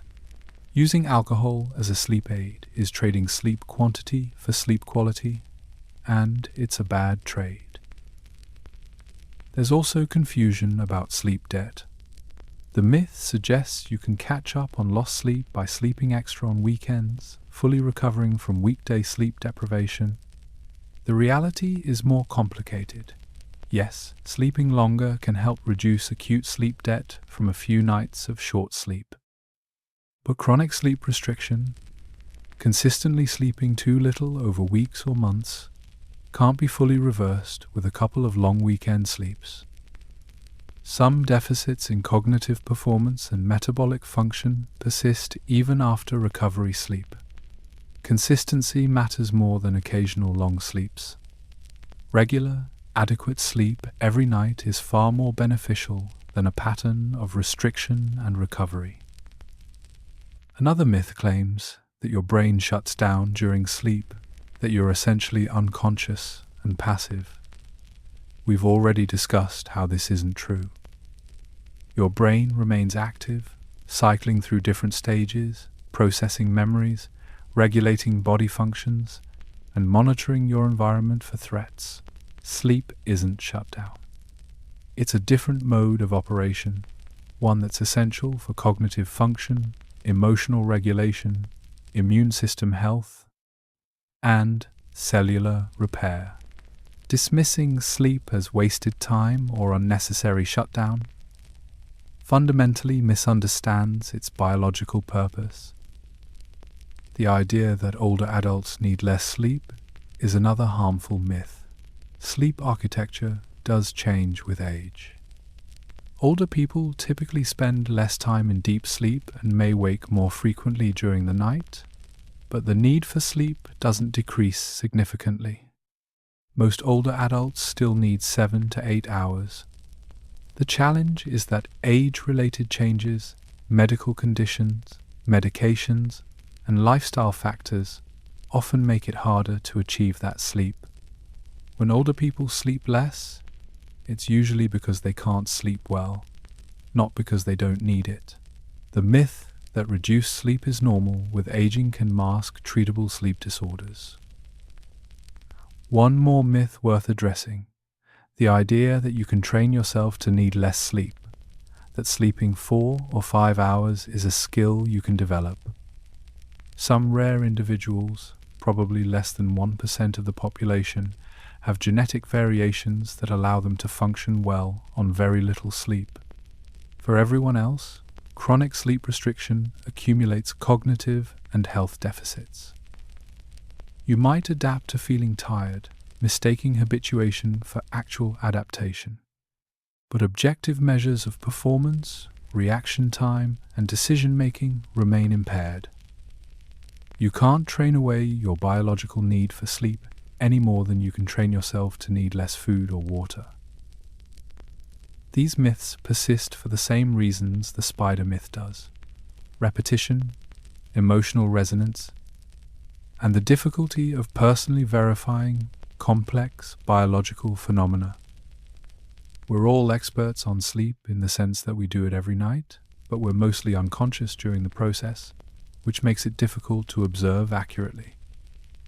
We fill that observational gap with cultural beliefs, personal anecdotes, and information from unreliable sources. Understanding what's actually happening during sleep, what we genuinely need versus what mythology tells us, can reduce anxiety and lead to better rest. Speaking of what happens during sleep, let's return to our 8-legged friends for a moment and explore why our fear of them is so disproportionate to the actual threat they pose. Arachnophobia, the fear of spiders, is one of the most common specific phobias in the world, affecting somewhere between 3 and 15% of the population depending on how you measure it. Women report it more frequently than men, though this might reflect reporting bias rather than actual prevalence differences. And here's what's particularly interesting. This fear is wildly disproportionate to the actual danger spiders pose. The disconnect between perceived threat and real threat is so dramatic that it tells us more about human psychology than about spider behavior. Let's establish some perspective.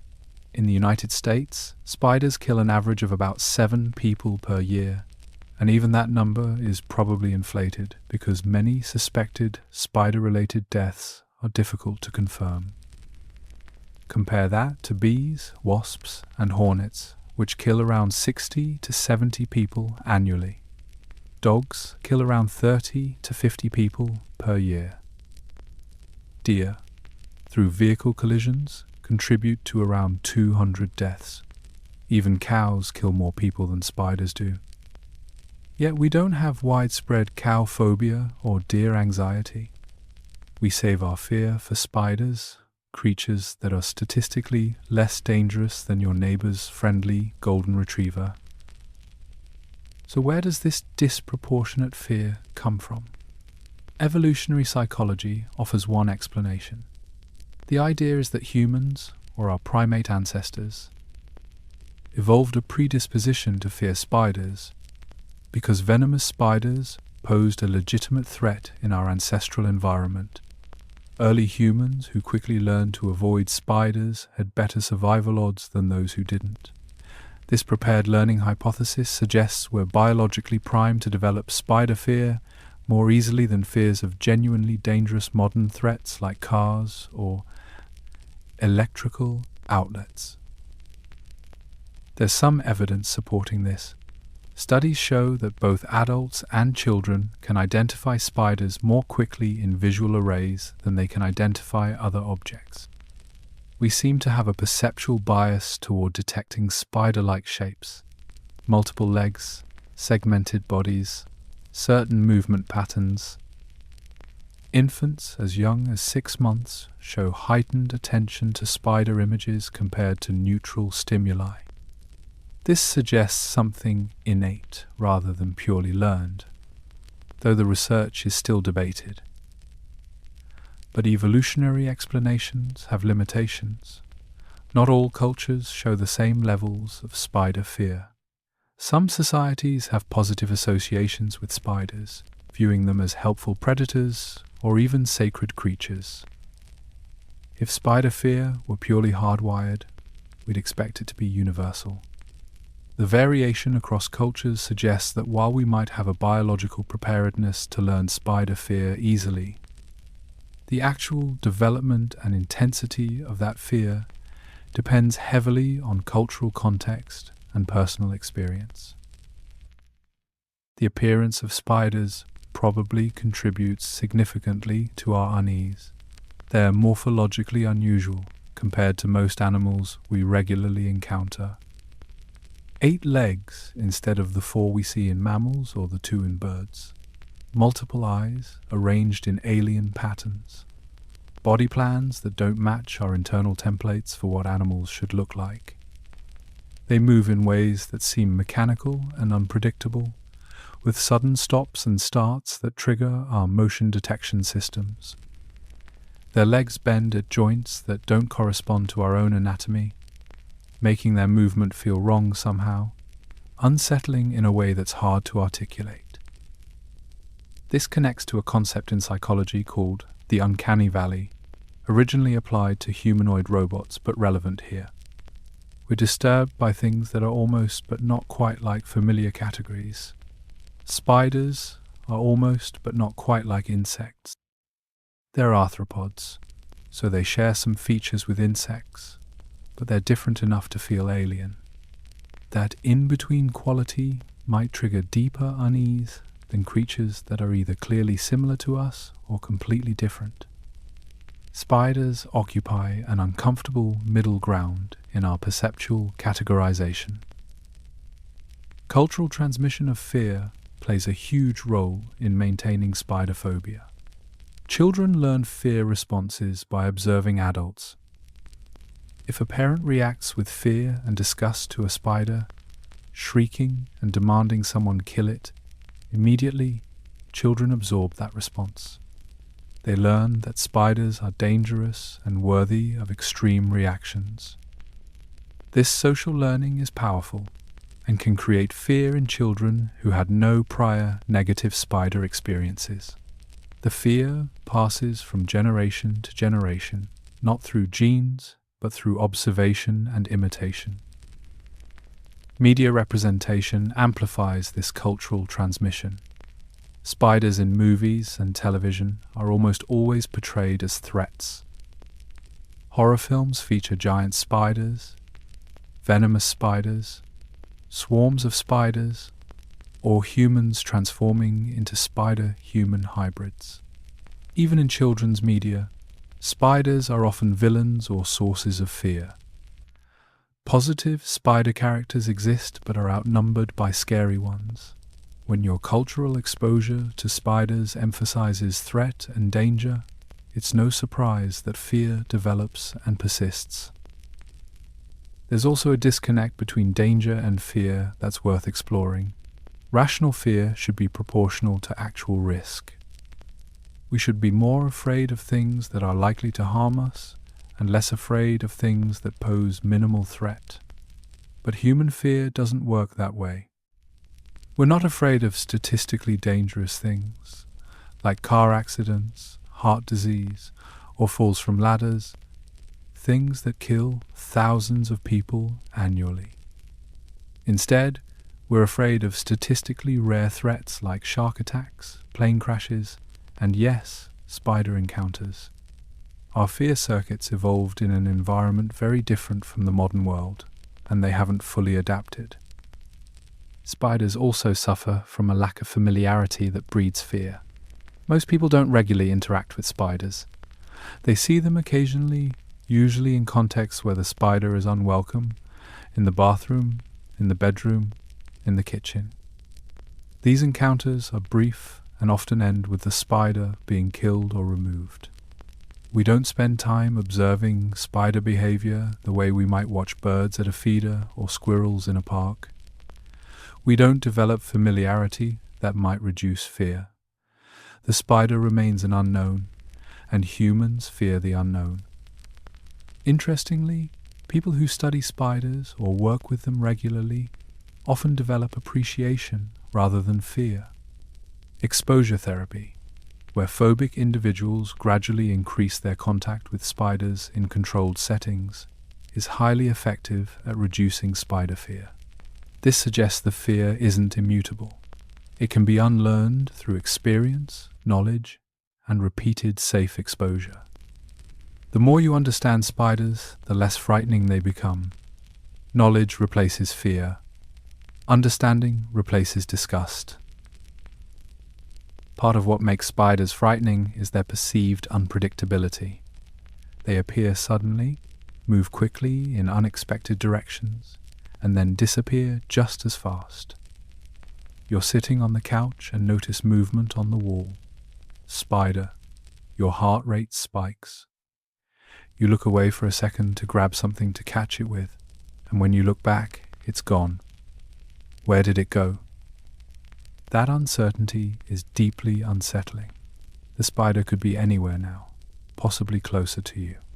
That unpredictability feels threatening, even though the spider is almost certainly more afraid of you than you are of it and is trying to escape to safety.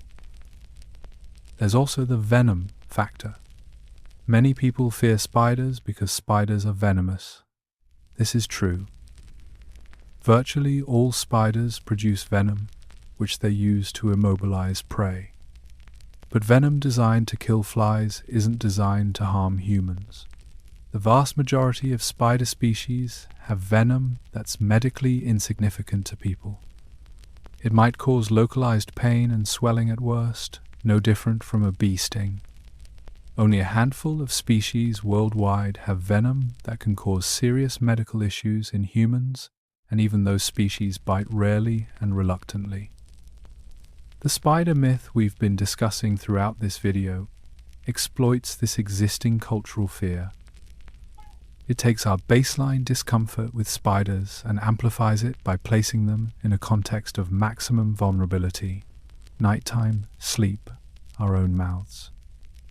It's perfectly designed to trigger disgust and fear, and because many people already have some level of spider anxiety, they're primed to believe scary things about spiders.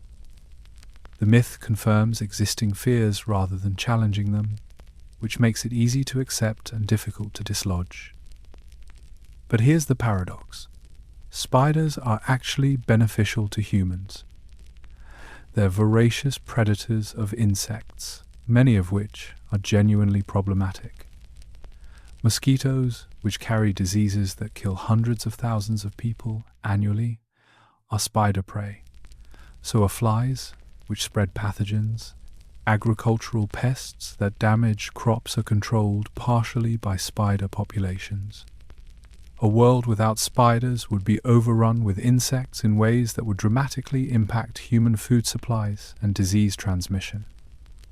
We need spiders far more than we fear them, but fear is emotional and need is rational, and emotions usually win. Understanding the disproportionate nature of spider fear, recognizing where it comes from and why it persists, can help reduce its power. Spiders aren't seeking you out. They're not interested in harming you. They're not crawling into your mouth at night. They're living their lives in corners and crevices, eating insects and trying to avoid the massive, dangerous creatures that share their space. Those creatures are us, and the myths we tell ourselves about them say more about our psychology than their biology. But setting spiders aside for a moment, what are you actually swallowing during sleep? Because your body does ingest things throughout the night, just not the things you've been led to fear.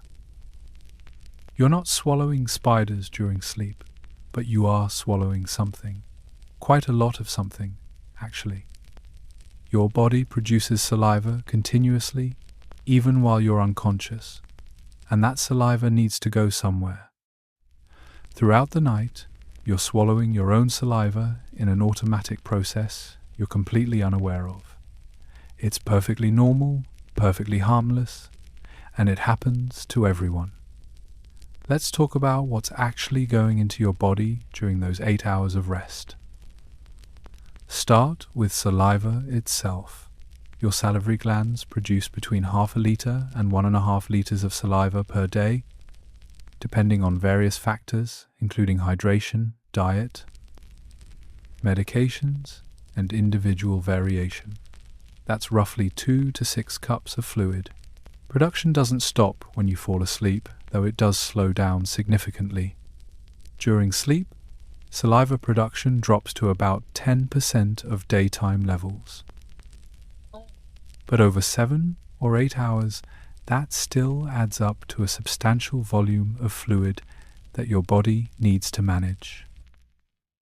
Most of that saliva gets swallowed automatically through unconscious swallowing reflexes.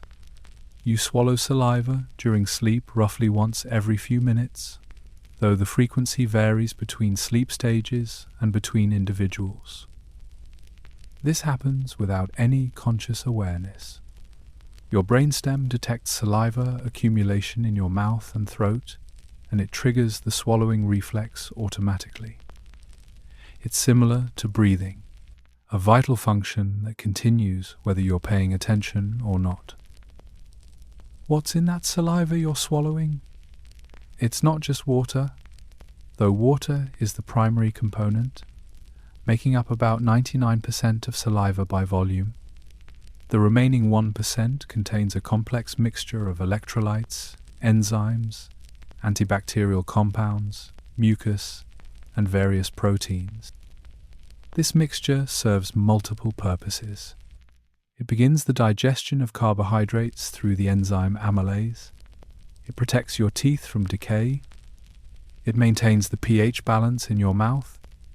And it provides antimicrobial protection against bacteria and fungi. Your saliva also contains dead cells from your mouth lining. Your oral mucosa constantly regenerates, shedding old cells and producing new ones. These sloughed cells end up in your saliva and get swallowed along with everything else. You're essentially recycling your own cellular material throughout the night. It sounds somewhat unpleasant when stated explicitly, but it's a normal part of how your body maintains and renews itself. The cells get broken down by stomach acid and digestive enzymes, and their components are reabsorbed. Then there's environmental dust. Your bedroom air contains microscopic particles, dust, pollen, fabric fibers from bedding and clothing, dead skin cells that you and anyone else in the room are constantly shedding, and various other airborne particulates. Some of this settles into your mouth and respiratory passages during sleep. Most gets trapped in the mucus lining your airways and is either expelled through your nose or coughed up. Some inevitably get swallowed. The amounts are tiny and generally harmless, filtered by your body's defense systems before reaching your stomach. Dust mites are worth mentioning because they're often cited in discussions of what's in your bed. These microscopic arachnids, yes, they're related to spiders but far tinier, live in bedding and feed on dead skin cells. A typical mattress can contain hundreds of thousands to millions of dust mites, That sounds horrifying, but the mites themselves aren't dangerous. They don't bite, they don't burrow into skin, and they're too small to be swallowed intentionally. What causes problems for some people is dust, mite, feces, and body fragments, which can trigger allergies and asthma. But you're not swallowing living dust mites during sleep. They're embedded in your mattress and pillows, not crawling around your mouth. You might also swallow small amounts of airborne particles from indoor air pollution, volatile organic compounds from cleaning products, furniture, and building materials, microscopic fragments of synthetic materials, and various other chemicals present in typical indoor environments. Modern homes are not pristine environments, they're complex chemical ecosystems. But the amounts you're exposed to and potentially ingesting during sleep are generally far below levels that cause acute harm, though long-term exposure to some indoor pollutants is a legitimate health concern that's beyond the scope of our spider discussion. Here's an interesting one. You might occasionally swallow small insects during sleep, but not in the way the spider myth suggests. If you sleep with your window open during warm months, tiny flying insects like gnats or midges might enter your room, attracted by warmth or carbon dioxide. Some of these are so small that you wouldn't notice them. If one happened to fly into your mouth while you were sleeping with your mouth open and breathing in, you might inhale it into your airway, which would immediately trigger a cough reflex. Or you might swallow it along with saliva without ever being aware. This is rare, much rarer than the spider myth claims, and limited to very small flying insects, not crawling arachnids. The difference between swallowing these things and swallowing spiders is crucial. Saliva, dead cells, dust particles, and the occasional tiny gnat are all passive. They don't move on their own toward your mouth. They're present in your oral environment and get swallowed as part of normal physiological processes. Spiders, on the other hand, would have to actively crawl into your mouth, overcoming all the biological and sensory barriers we've discussed. That's the key distinction: passive ingestion of environmental materials versus active invasion by a large arthropod. Your body is designed to handle what you normally swallow during sleep. Your stomach acid has a pH of around 1.5 to 3.5, acidic enough to break down most organic material and kill most bacteria and parasites. The digestive enzymes in your stomach and small intestine further process everything you swallow. Anything that makes it into your gut is either absorbed as nutrients, processed by your immune system, or eliminated as waste. Your digestive tract has evolved over millions of years to handle imperfect food sources and occasional contamination. A bit of dust or a dead skin cell poses no challenge to this system. There's also the question of aspiration versus swallowing. Aspiration is when material enters your airway and lungs instead of your digestive tract. This is more serious because your lungs aren't designed to handle foreign material the way your stomach is. Your body has multiple defenses against aspiration. The epiglottis closes over your windpipe during swallowing. The cough reflex expels material from your airways, and you have escalating responses if anything threatens your breathing. During sleep, these defenses remain active. It's actually quite difficult to aspirate material during normal sleep unless you have a neurological condition or severe sleep apnea. Sleep position influences what you might swallow to a minor degree. People who sleep on their backs with their mouths open have slightly more air exchange with the environment, which might mean slightly more airborne particles entering their mouths. Side sleepers might drool more, which removes some saliva without swallowing it, though they're still swallowing plenty throughout the night. Stomach sleepers might have different drainage patterns for nasal mucus, but these are minor variations. The basics remain the same regardless of position. You're producing saliva, you're swallowing it automatically, and you're occasionally ingesting tiny amounts of environmental material along with it. The psychological impact of thinking about what you swallow during sleep is interesting. Most people never consider it until it's pointed out, and then it might seem gross or unsettling. But this is your normal physiology. Your body is constantly maintaining itself, recycling materials, clearing debris, and managing fluids. These processes don't pause for sleep. They continue, invisibly, automatically, keeping you alive and healthy. There's no reason to feel disgusted by normal biological function, though our culture often encourages that reaction. What you're not swallowing is significant too. You're not swallowing spiders or centipedes or any other large arthropods. You're not swallowing your pet's fur in significant quantities unless you're actively snuggling a very fluffy animal in your sleep. You're not swallowing houseplants or loose change or any of the other random objects in your bedroom. Your mouth isn't a passive receptacle for whatever happens to wander by. It's a controlled space protected by reflexes, awareness, and biological barriers.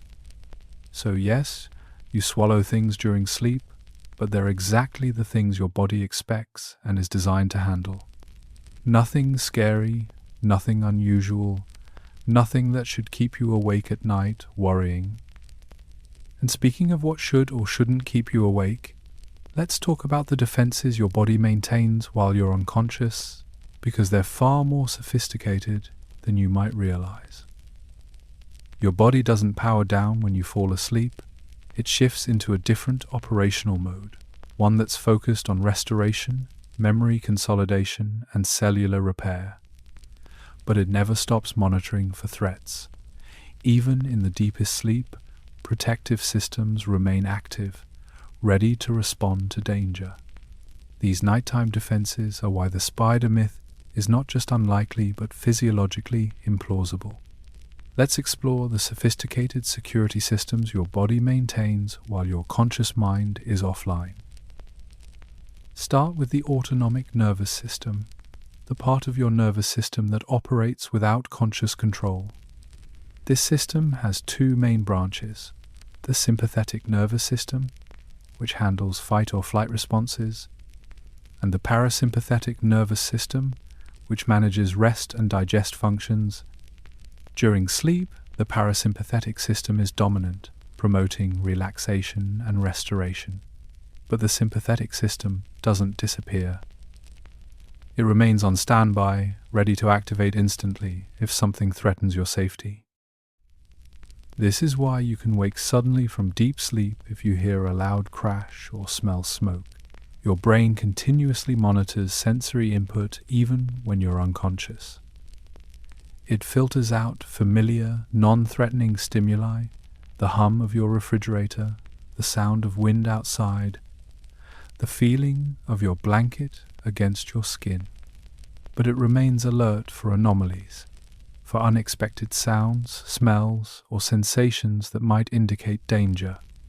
This monitoring happens at a subconscious level, processed by brain regions that don't require conscious awareness to function. Your respiratory defenses remain particularly vigilant during sleep because breathing is critical to survival. Your brainstem contains respiratory centers that control breathing rhythm automatically. These centers monitor carbon dioxide levels in your blood and adjust your breathing rate accordingly. If CO2 rises too high, your breathing increases to expel it. If something blocks your airway, multiple reflexes activate to clear the obstruction. These responses happen without conscious input and persist throughout all sleep stages. The cough reflex is one of your most important airway defenses, and it doesn't sleep. Irritant receptors in your throat, trachea, and bronchi detect foreign material, mucus, or anything that shouldn't be in your airways. When triggered, these receptors send signals to your brainstem, which coordinates a powerful cough response. Deep inhalation, closure of the vocal cords to build pressure, then explosive exhalation to expel the irritant. This entire sequence happens automatically during sleep. You might partially wake during a nighttime cough, or you might remain in light sleep throughout with no memory of it the next morning. The gag reflex, which we discussed earlier, is another critical defense mechanism. Touch receptors at the back of your tongue, on your soft palate, and in your throat trigger this reflex when stimulated. The response involves contraction of throat muscles and sometimes the urge to vomit, all designed to prevent foreign objects from entering your airway or being swallowed. This reflex is somewhat suppressed during deep sleep and REM sleep, but it doesn't disappear entirely. A strong enough stimulus, like something crawling across sensitive tissue, would still trigger a response and likely wake you. Your body also maintains postural reflexes during sleep that protect you from injury. When you shift positions during the night, which happens dozens of times, you're not doing so randomly. Your brain is monitoring pressure points, blood flow, and comfort. When a body part has been in one position too long, sensory receptors detect discomfort and trigger a position change. This happens mostly during lighter sleep stages and brief arousals between sleep cycles. It prevents pressure sores, maintains circulation, and ensures you don't stay in positions that might restrict breathing or cause injury. Temperature regulation continues actively during sleep. Your core body temperature drops slightly during sleep, reaching its lowest point in the early morning hours, typically around 4 or 5 a.m. But your body maintains this temperature carefully, responding to environmental changes. If you get too hot, you'll kick off blankets, sometimes without fully waking. If you get too cold, you'll curl up more tightly or pull blankets closer. These adjustments are orchestrated by your hypothalamus, the brain region that serves as your body's thermostat, and they happen automatically throughout the night. Your immune system doesn't rest during sleep. In fact, it's particularly active at night. Sleep is when your body produces and releases cytokines, proteins that help fight infection and inflammation.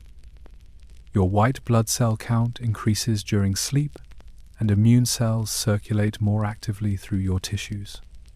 This nighttime immune activity is one reason why sleep is so crucial when you're sick. Your body is literally fighting infection more aggressively while you rest, but this also means your immune system is on patrol, ready to respond to threats even while you're unconscious. Pain perception changes during sleep but doesn't disappear. You're less aware of minor discomfort during sleep, which is why you can sleep through a slightly uncomfortable position that would bother you while awake. But significant pain still registers.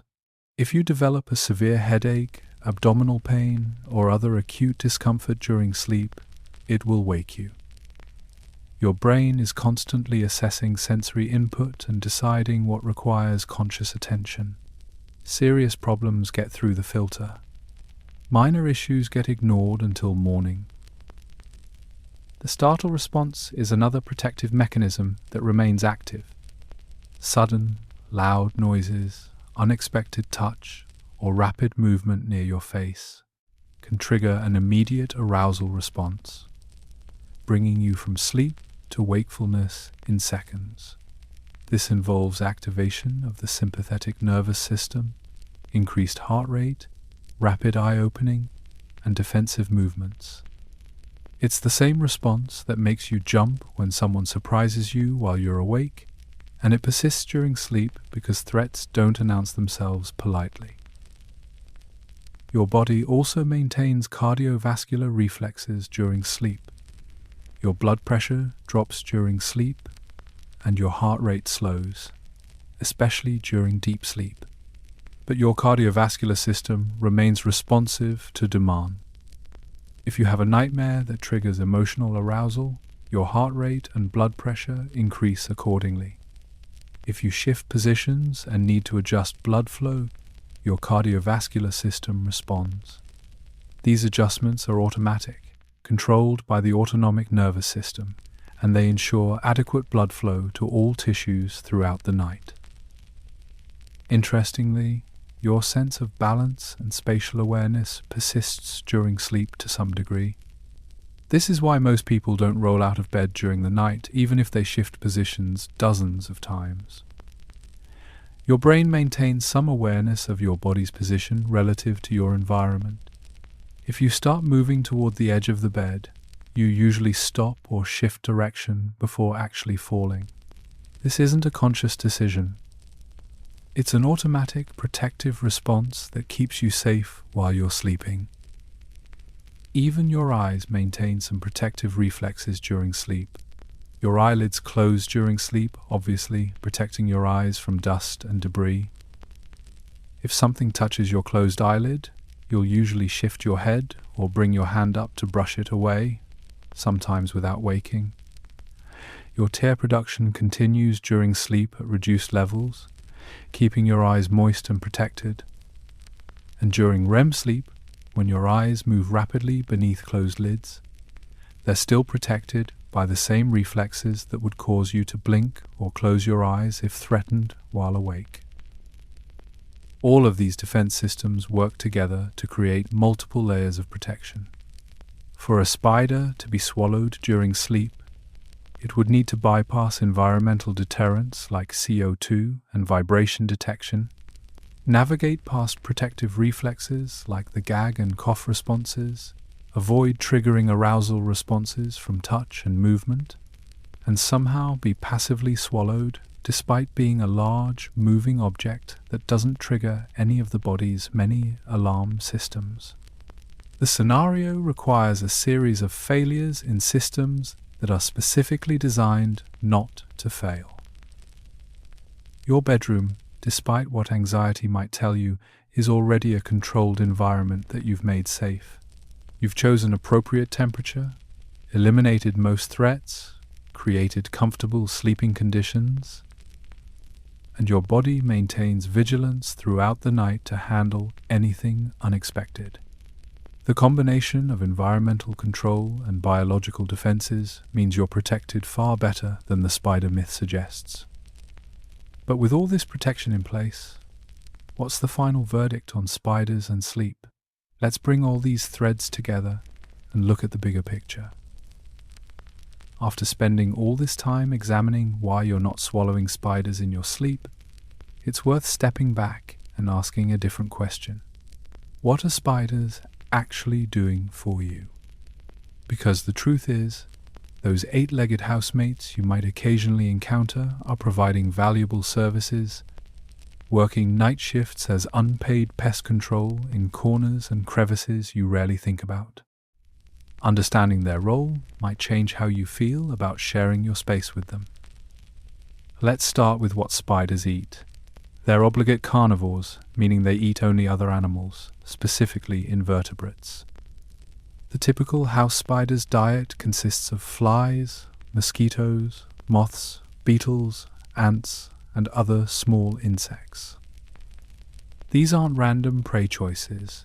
These are insects that many humans actively dislike and try to eliminate from their homes. That spider in your basement is hunting the same creatures you'd happily pay an exterminator to remove. The difference is the spider works for free and doesn't use pesticides. A single spider can consume dozens to hundreds of insects per year, depending on the species, size, and prey availability. Some estimates suggest that spiders worldwide consume somewhere between 400 million and 800 million tons of insects annually. That's a staggering amount of pest control, happening invisibly, in corners and crevices, every single night.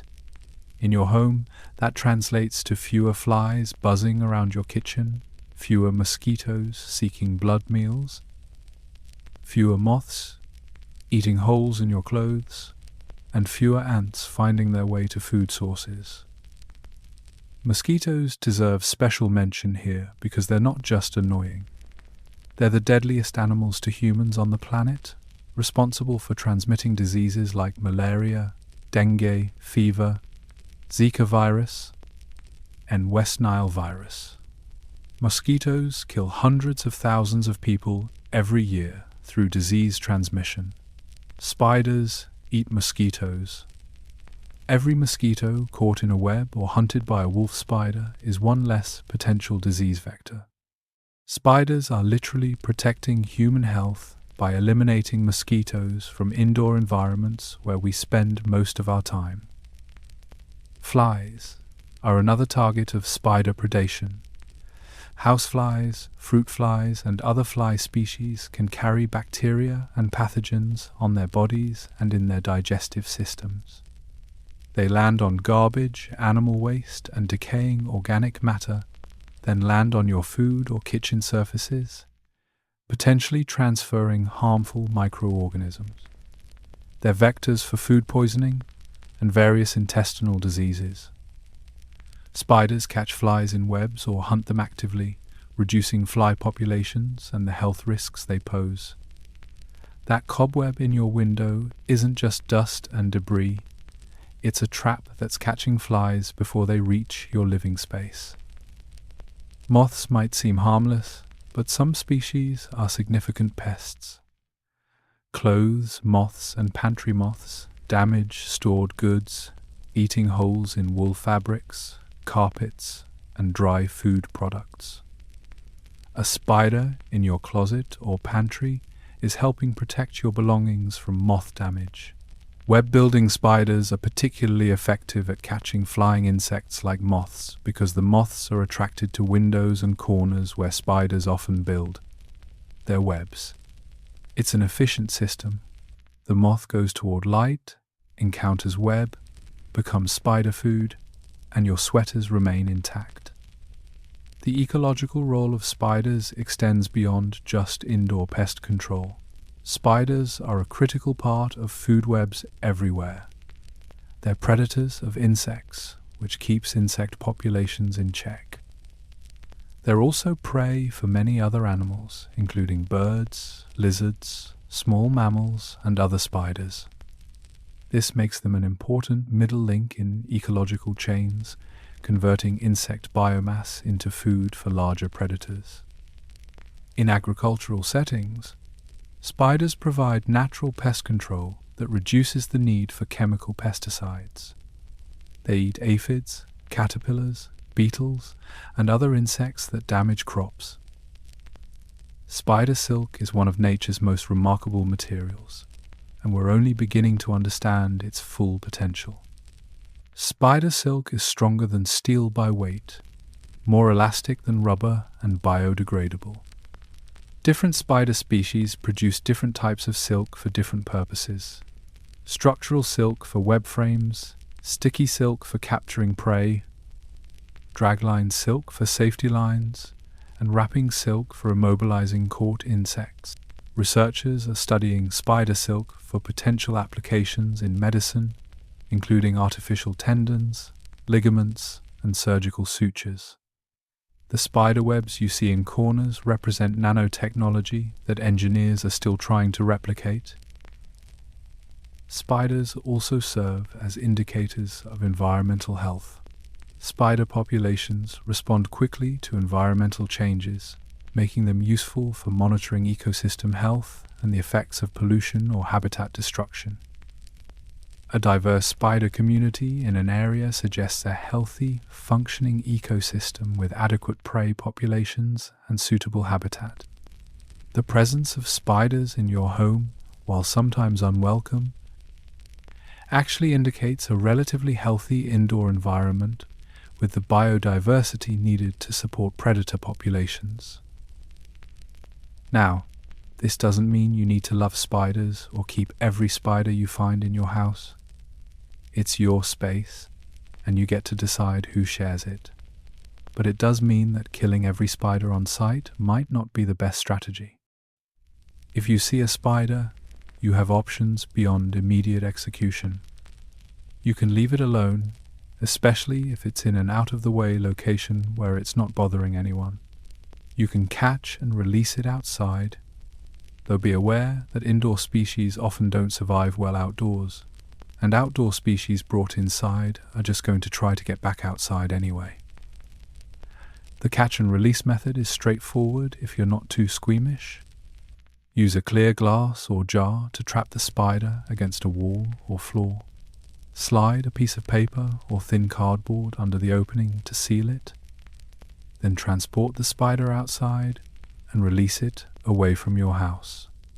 This removes the spider from your space without killing it, and it addresses your discomfort while respecting the spider's life. Many people find that actually handling the spider removal process, seeing that the spider isn't aggressive and doesn't try to bite, helps reduce fear over time. If you're finding a lot of spiders in your home, it's worth asking why. Remember, spiders follow food sources. An abundance of spiders means an abundance of prey insects. Instead of focusing on spider removal, address what's attracting and supporting insect populations. Fix leaky pipes that create moisture for silverfish and flies. Seal food in airtight containers to prevent pantry moth infestations. Clean drains regularly to prevent drain flies. Fix window screens to keep flying insects out. Reduce outdoor lighting near windows that attracts moths. When you eliminate the insect population, spider populations naturally decrease because there's nothing for them to eat. Living peacefully with house spiders is actually easier than constant spider warfare. Most house spiders are reclusive and hide in corners, under furniture, or in other undisturbed areas. They're not coming out into the open unless they have to. They're not interested in you. They're interested in the insects you'd rather not have around anyway. By tolerating a few spiders in out-of-the-way locations, you're essentially employing free pest control that requires no effort on your part. The spiders are doing work you'd otherwise have to do yourself or pay someone else to do. There's also something to be said for shifting your perspective from seeing spiders as invaders to seeing them as co-inhabitants. Your home is a structure built by humans, but it's also an ecosystem. Dust mites, bacteria, fungi, insects, and yes, spiders, all live there alongside you. They're part of the biological community that exists in every human dwelling. You can fight against that reality, trying to create a perfectly sterile environment, or you can accept it and manage it reasonably. The latter approach is less stressful and often more effective. Reframing your relationship with spiders from fear and disgust to understanding and tolerance doesn't mean you need to be thrilled about spider encounters. You can still prefer not to see them. You can still remove them from areas where they make you uncomfortable. But you can do so with the knowledge that they're not threats, they're not plotting against you, and they're actually helping maintain a healthier indoor environment by controlling pest populations. They're tiny maintenance workers, not monsters. So maybe the real story isn't about the imaginary spiders invading your mouth at night. Maybe it's about the real spiders quietly helping you in ways you never noticed. And that brings us to the final question. What does this whole bizarre myth really teach us about fear, sleep, and the stories we choose to believe? So here we are, at the end of our investigation into one of the internet's most persistent myths. We started with a simple question. Do we really swallow spiders in our sleep? And the answer, as you now know, is definitively no. But the journey to that answer has revealed something far more interesting than the myth itself. It's shown us how we think, how we fear, how information spreads, and why we sometimes choose to believe things that contradict everything we know about biology and sleep. Let's recap the evidence. The myth originated not from scientific observation, but from a journalist's deliberate fabrication designed to demonstrate how easily false information spreads. Lisa Holst created the spider claim in 1993 as an example of the kind of absurd fact people would believe without verification. Her experiment succeeded beyond anything she could have imagined. The fake fact she invented to warn about gullibility became one of the most believed pieces of misinformation in modern history. The lesson became the lie, and the lie outlived its teacher. We explored why the myth feels believable. It exploits disgust, one of our most powerful emotions, and one of the strongest drivers of memory formation. It uses specific numbers that create an illusion of scientific precision. It targets a state of vulnerability, sleep, when we can't monitor or control our environment. It plays on existing cultural fears of spiders that are disproportionate to any actual danger they pose. All of these psychological factors work together to make the myth sticky, memorable, and resistant to correction. Then we examined spider biology and behavior. Spiders are hunters of insects, not explorers of human faces. They perceive the world through vibration, touch, and chemical signals, all of which would warn them away from sleeping humans. The warmth, carbon dioxide, humidity, and constant movement associated with a sleeping person create an environment spiders instinctively avoid. They're following millions of years of evolutionary programming that tells them large breathing animals are threats, not destinations. Every sensory input they possess would direct them away from your mouth, not toward it. We looked at what spiders are actually doing in your home, hunting the insects you'd rather not have around. They're eating mosquitoes that spread disease, flies that carry pathogens, moths that damage stored goods, and other pests. They're providing free pest control services while asking nothing in return except to be left alone in corners and crevices. The spider in your basement isn't a threat. It's a worker on the night shift of household maintenance. We explored sleep itself, revealing that you're far from defenseless during those unconscious hours. Your body maintains protective reflexes throughout all sleep stages. The gag reflex, cough reflex, swallowing mechanism, and arousal responses all continue operating whether you're aware of them or not.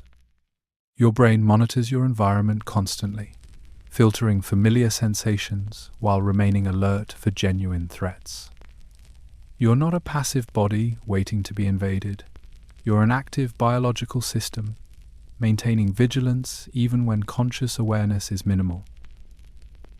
We examined your mouth as an environment, understanding why it's actively hostile to spiders. The temperature, humidity, carbon dioxide, concentration, air movement, unstable surfaces, and chemical composition of saliva all create conditions that repel rather than attract spiders.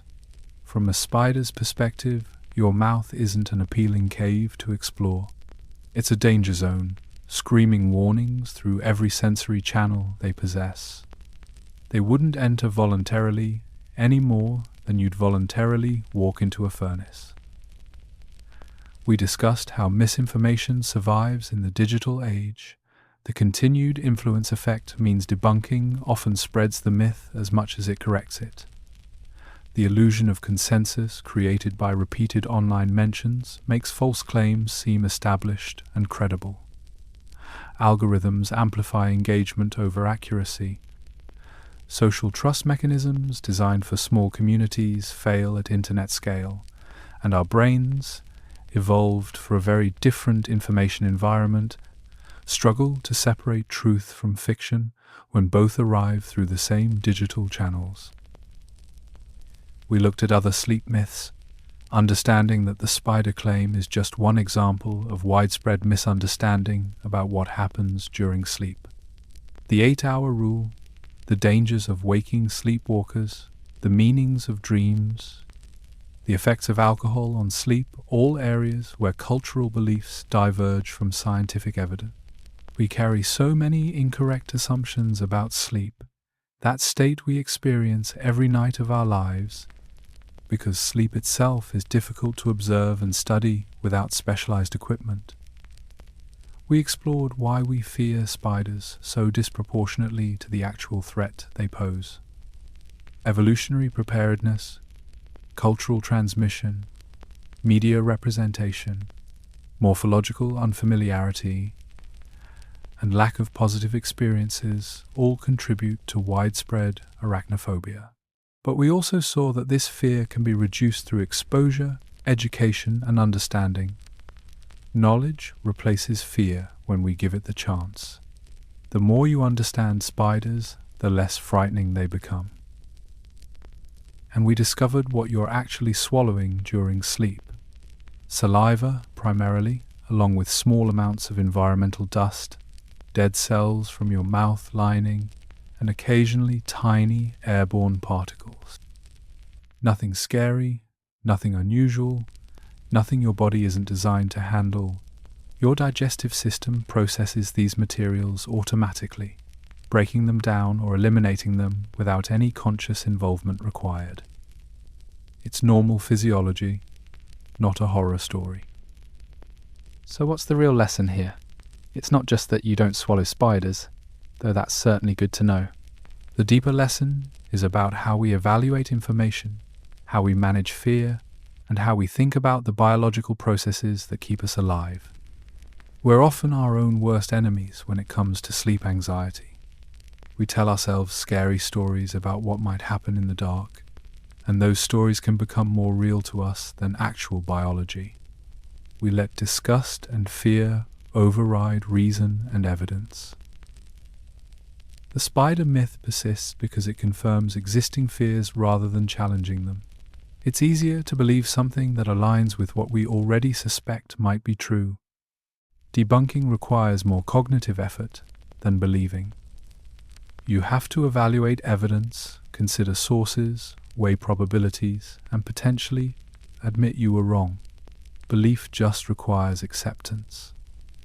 And when the belief is about something that doesn't directly impact your daily life, there's little motivation to invest the effort required for skepticism. But here's what's empowering about understanding this myth and why it spread. It gives you tools for evaluating all the other questionable claims you encounter. When you see a specific statistic that sounds suspiciously precise, you can question it.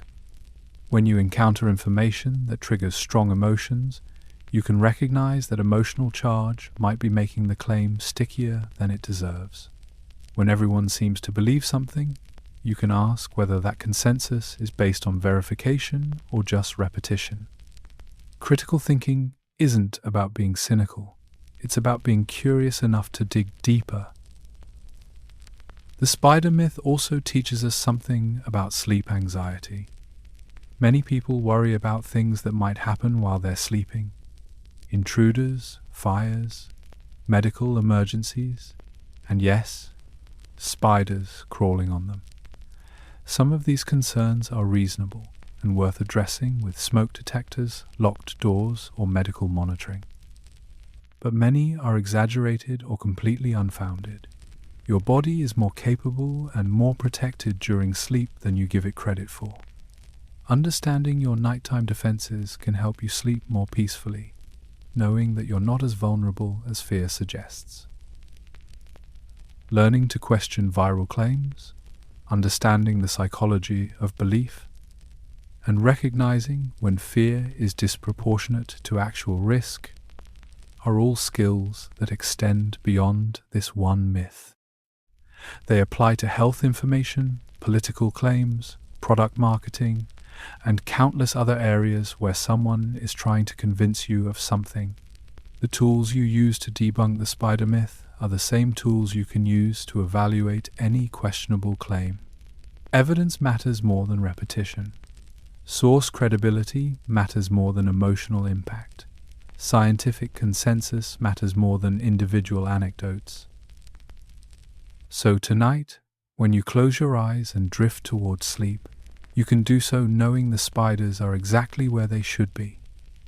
In corners and crevices, hunting insects and wanting nothing to do with you. Your mouth is protected by biology, your body is defended by reflexes that never rest, and your bedroom is safer than myth would have you believe. The only things crawling around in the dark are the stories we've chosen to believe.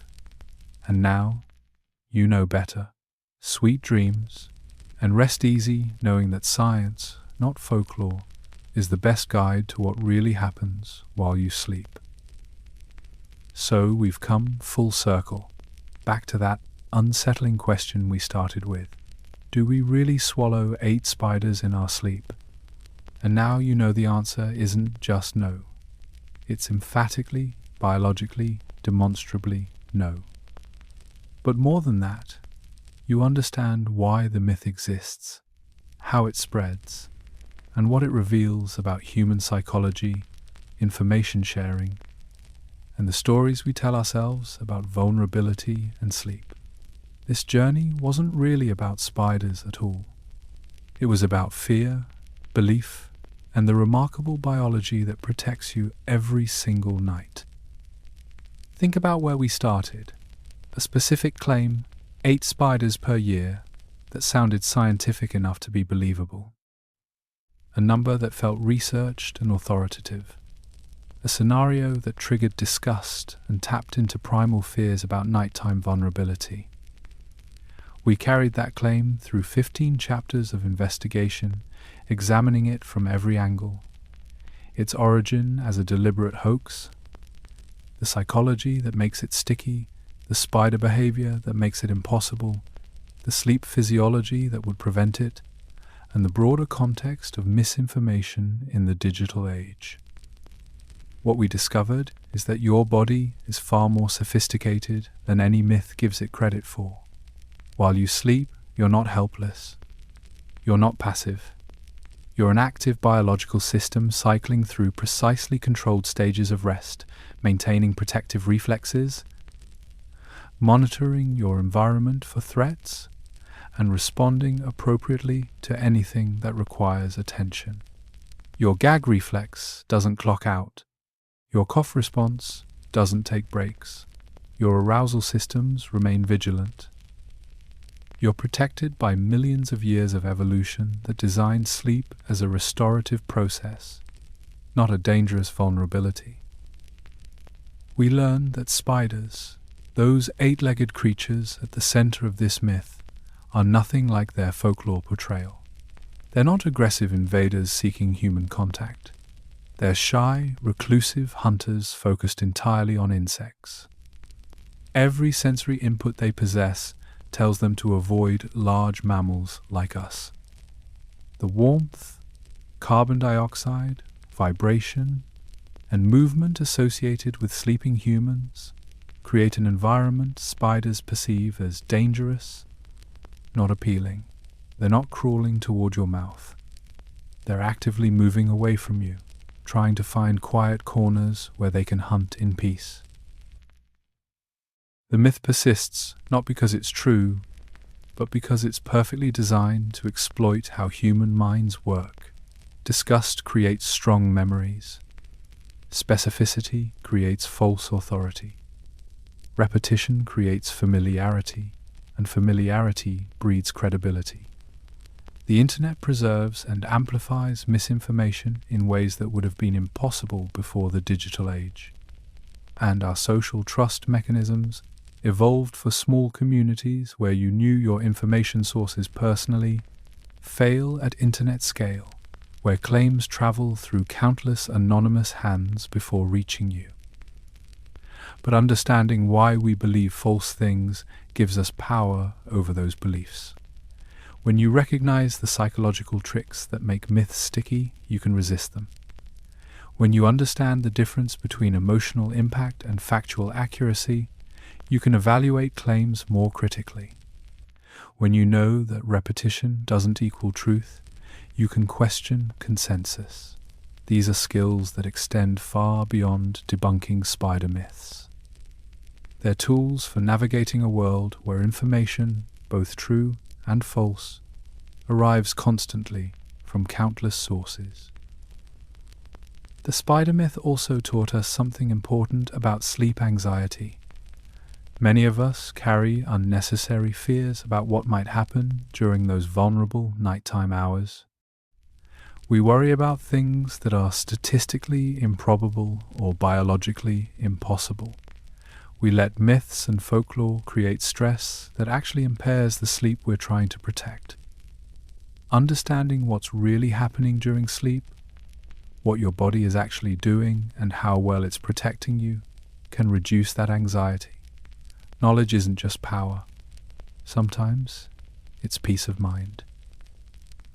We explored the role spiders actually play in our lives, moving beyond fear to understanding. They're pest controllers eating the insects we'd rather not have around.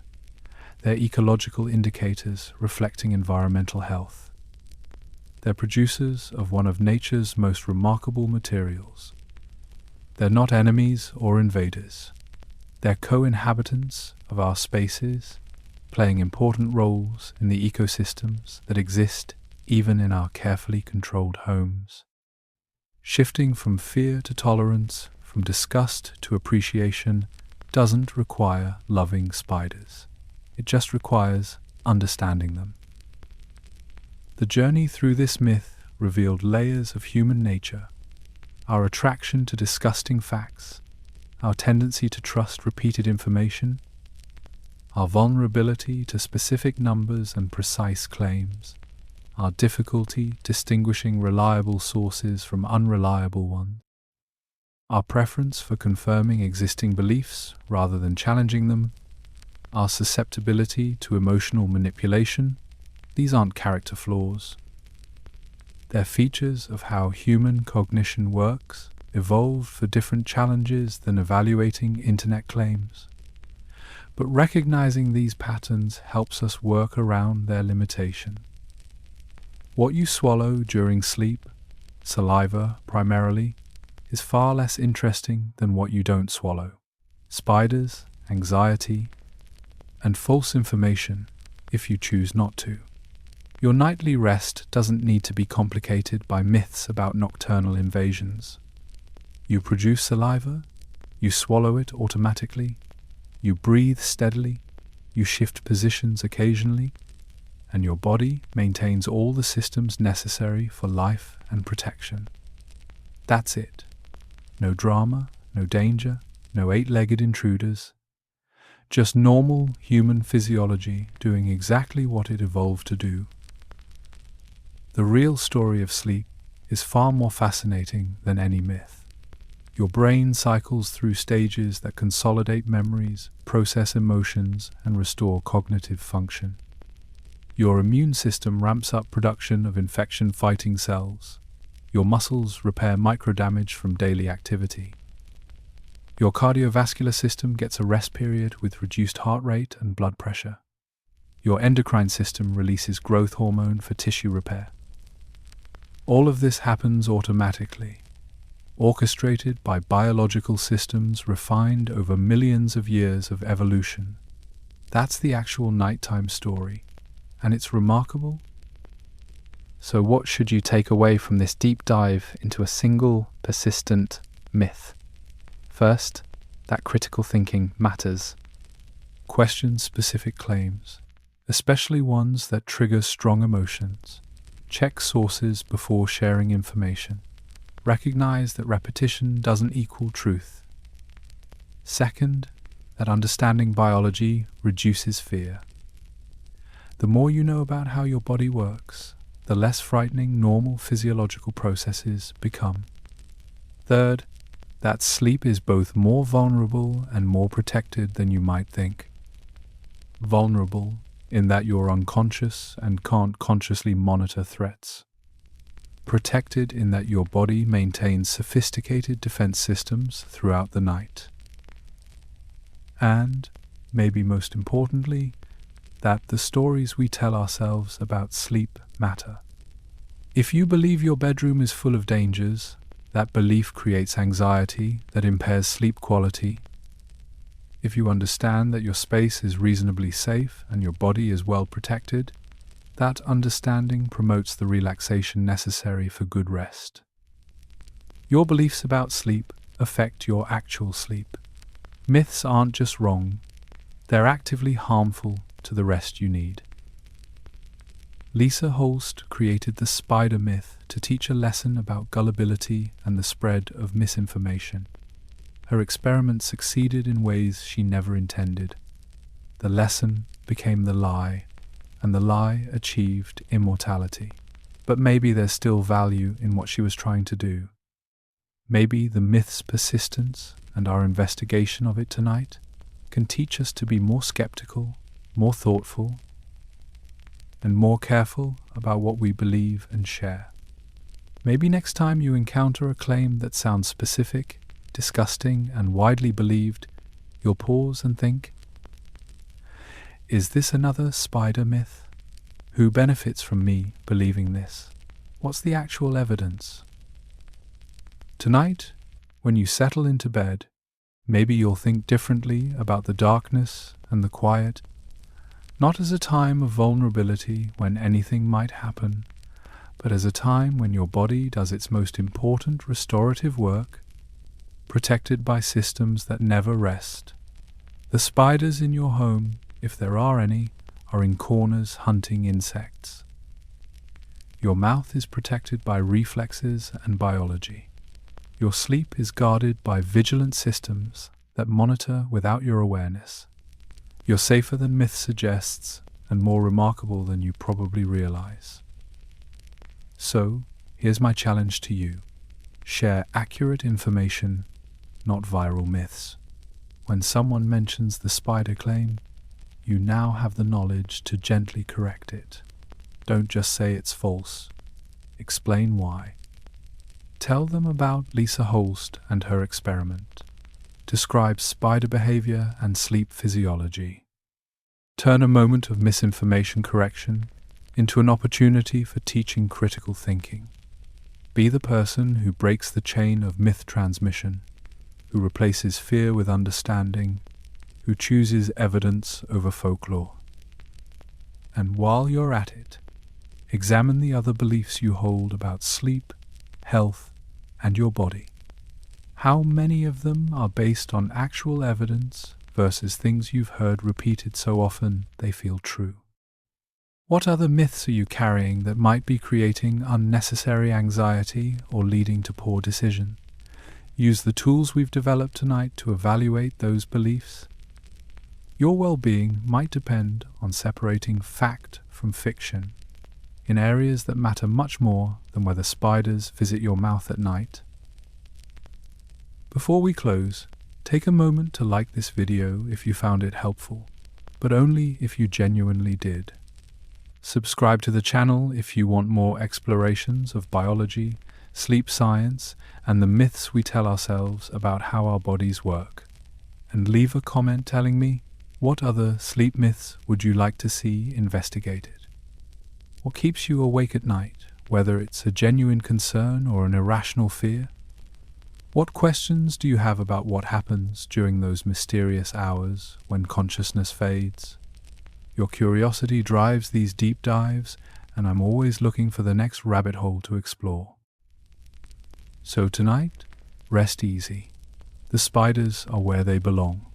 Your body is protecting you. And the only monsters in the dark are the myths we've chosen to believe. Now you know better. Sleep well, dream peacefully, and remember that understanding biology is the best defense against folklore. The truth about sleep is more comforting than any myth could ever be. Sweet dreams.